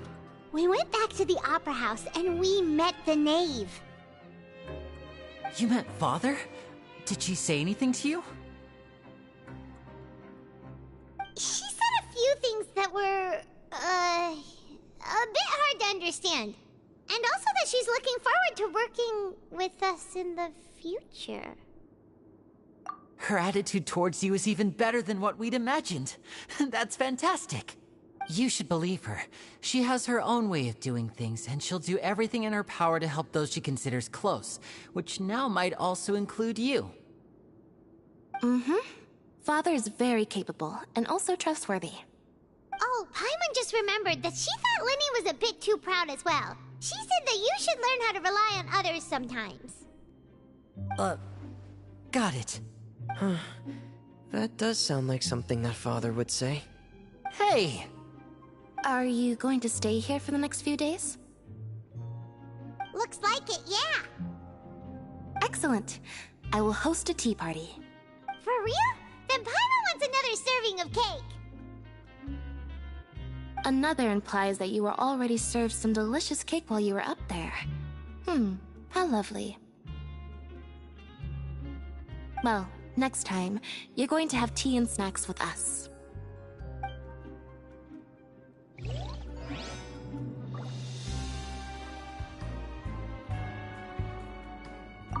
We should start preparing that tea party. Oh, that's a great idea. I'm all for it. I'll help you set it up.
Courier? Miss Sijween told me you still haven't eaten. Yeah, I was working on something, so I forgot. That's no excuse for... Huh? What's you two? Courier, Lurvine, we're back! Hello there. It's been quite the mess here recently. How have you been? And you? Are you still taking the secret passageway from the infirmary to work on the ship? Yep. That is still top secret, though. So don't say a word to anyone. It can be a bit annoying when there are lots of people in the infirmary, but I still prefer taking that route over the one from the Duke's office. I mean, the infirmary does make it easier for you to slack off. Oh yeah? Then why are you also here so much? as a cover for your relationship, aren't you? Not at all!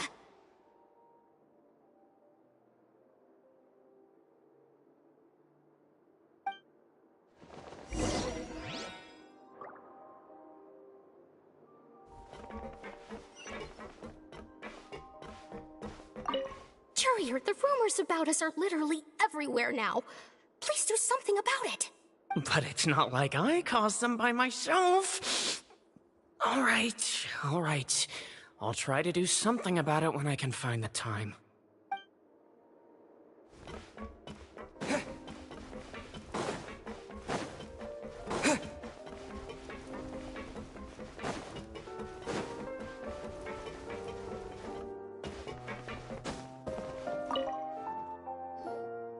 Do my eyes deceive me, or did I just see two inmates come back after making it to the surface?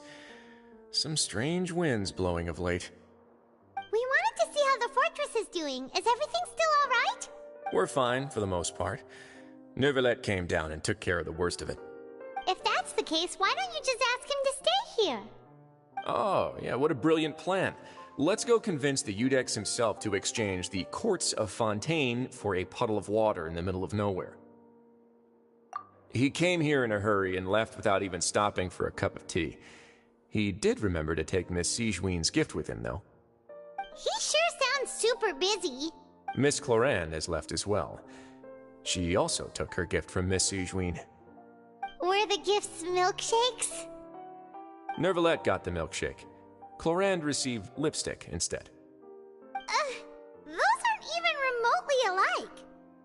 Well, it's Neuvillette's own fault for making Sigewinne worried about his health by working so much. But besides that, our head nurse is still pretty fond of picking out beauty products for the ladies. Oh, and I have some gifts here for you as well. Are these from Sigewinne too? Nope, they're from yours truly. You've already wrapped up your work at the fortress, so you can return to the surface at any time. You haven't yet served your full prison term, however, so you may continue to use your cell until your term is up. For real? Then we could stay here for a really long time? You may access the cafeteria for free. Hooray! Just remember to come complete your paperwork once it's time for your release.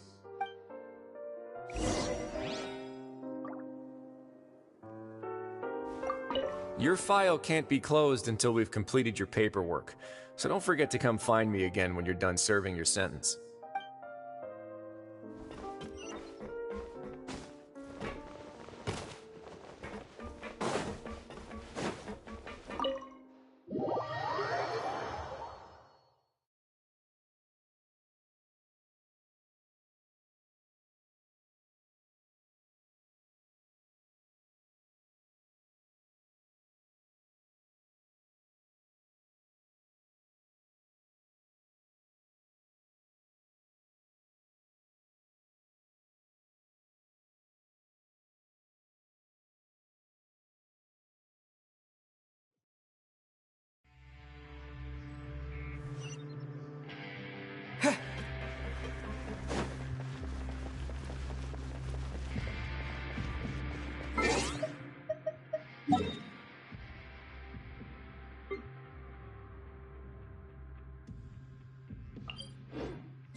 We're back in our cell again.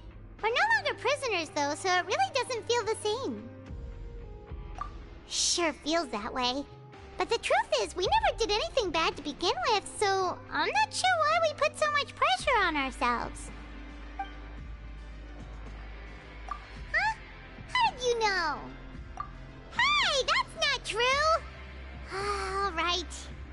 Okay, Paimon just wanted to say that we really are an amazing duo after all. It's like we've now gone to so many places together and become friends with so many people. We've never stopped traveling or stopped meeting new friends. There are so many bad things in the world, and we're just two people, but we've still been solving problems no matter where we go. Isn't it? You're counting Paimon today? Aren't you the only adventurer here? Then let's ask Catherine to give Paimon an adventurer handbook as well. Paimon will also be an adventurer from today forward. Just our thoughts making Paimon giddy. Paimon's gonna crash, so you sleep soon too. The last time we fell asleep here, we woke up to a whole mess outside our cell. The primordial seawater nearly rose up. That was so scary. We should be safe now, right? Alright then, good night to you, traveler.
Too slow.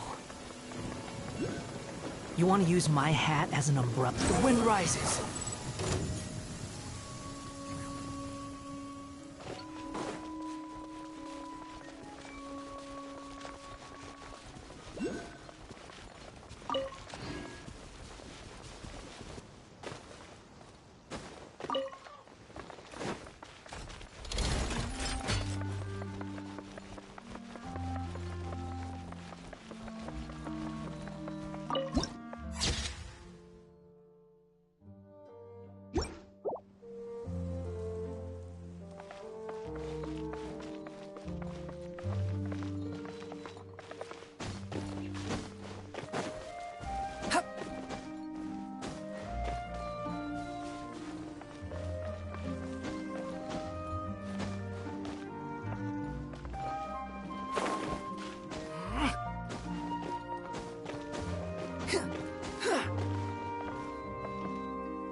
Too slow.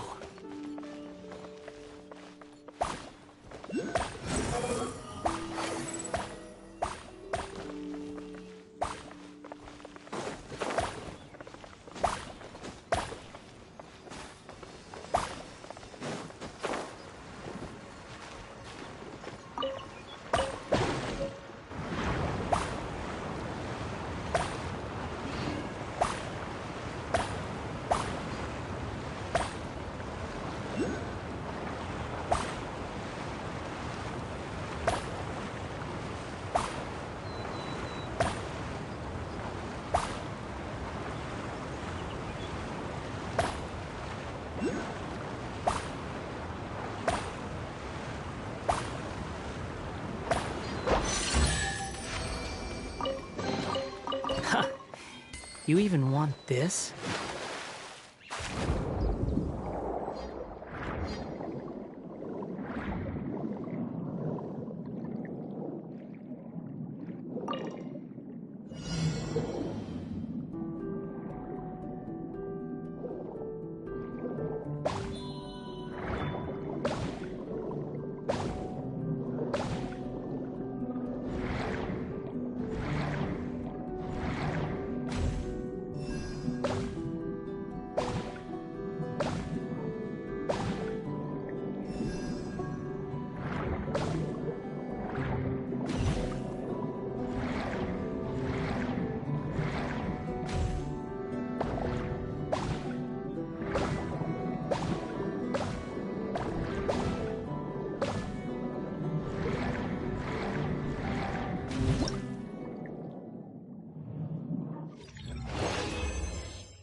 Squall Fury! Yeah!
Phantasmagoria!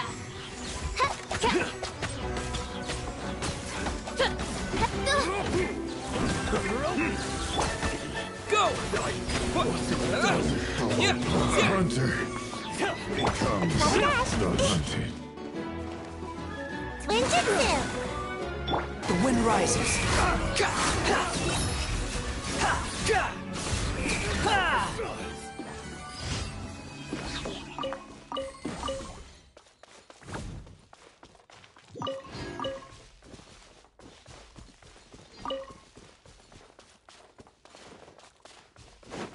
Behold!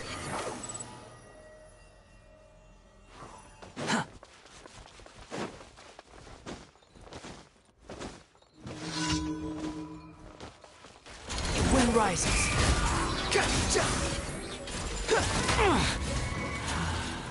Wretched vermin! Shadow Raven, let night fall! No rest for the wicked.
Make my escape.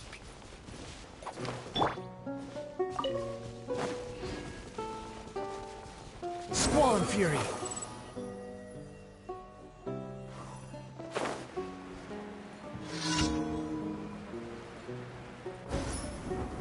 The wind rises.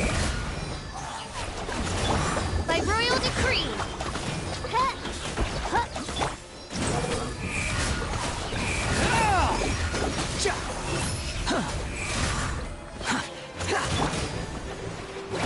Midnight Phantasmagoria.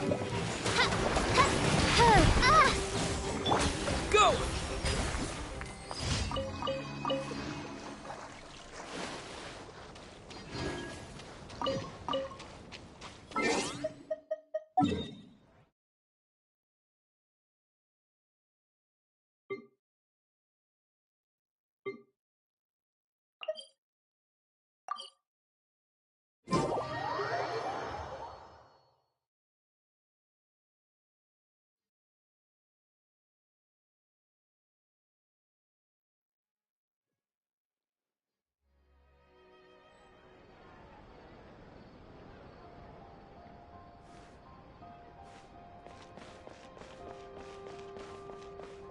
Add Astro...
Astra Abyssosk.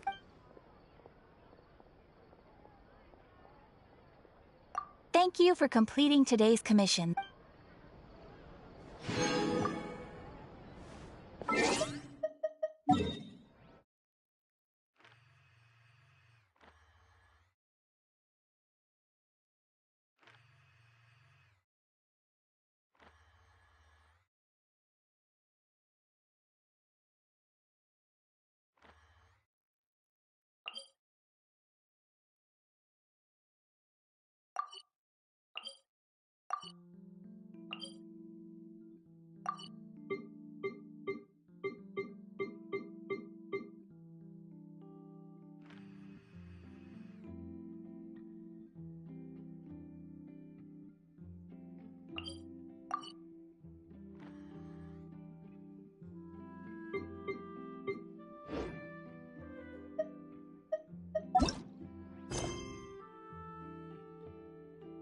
You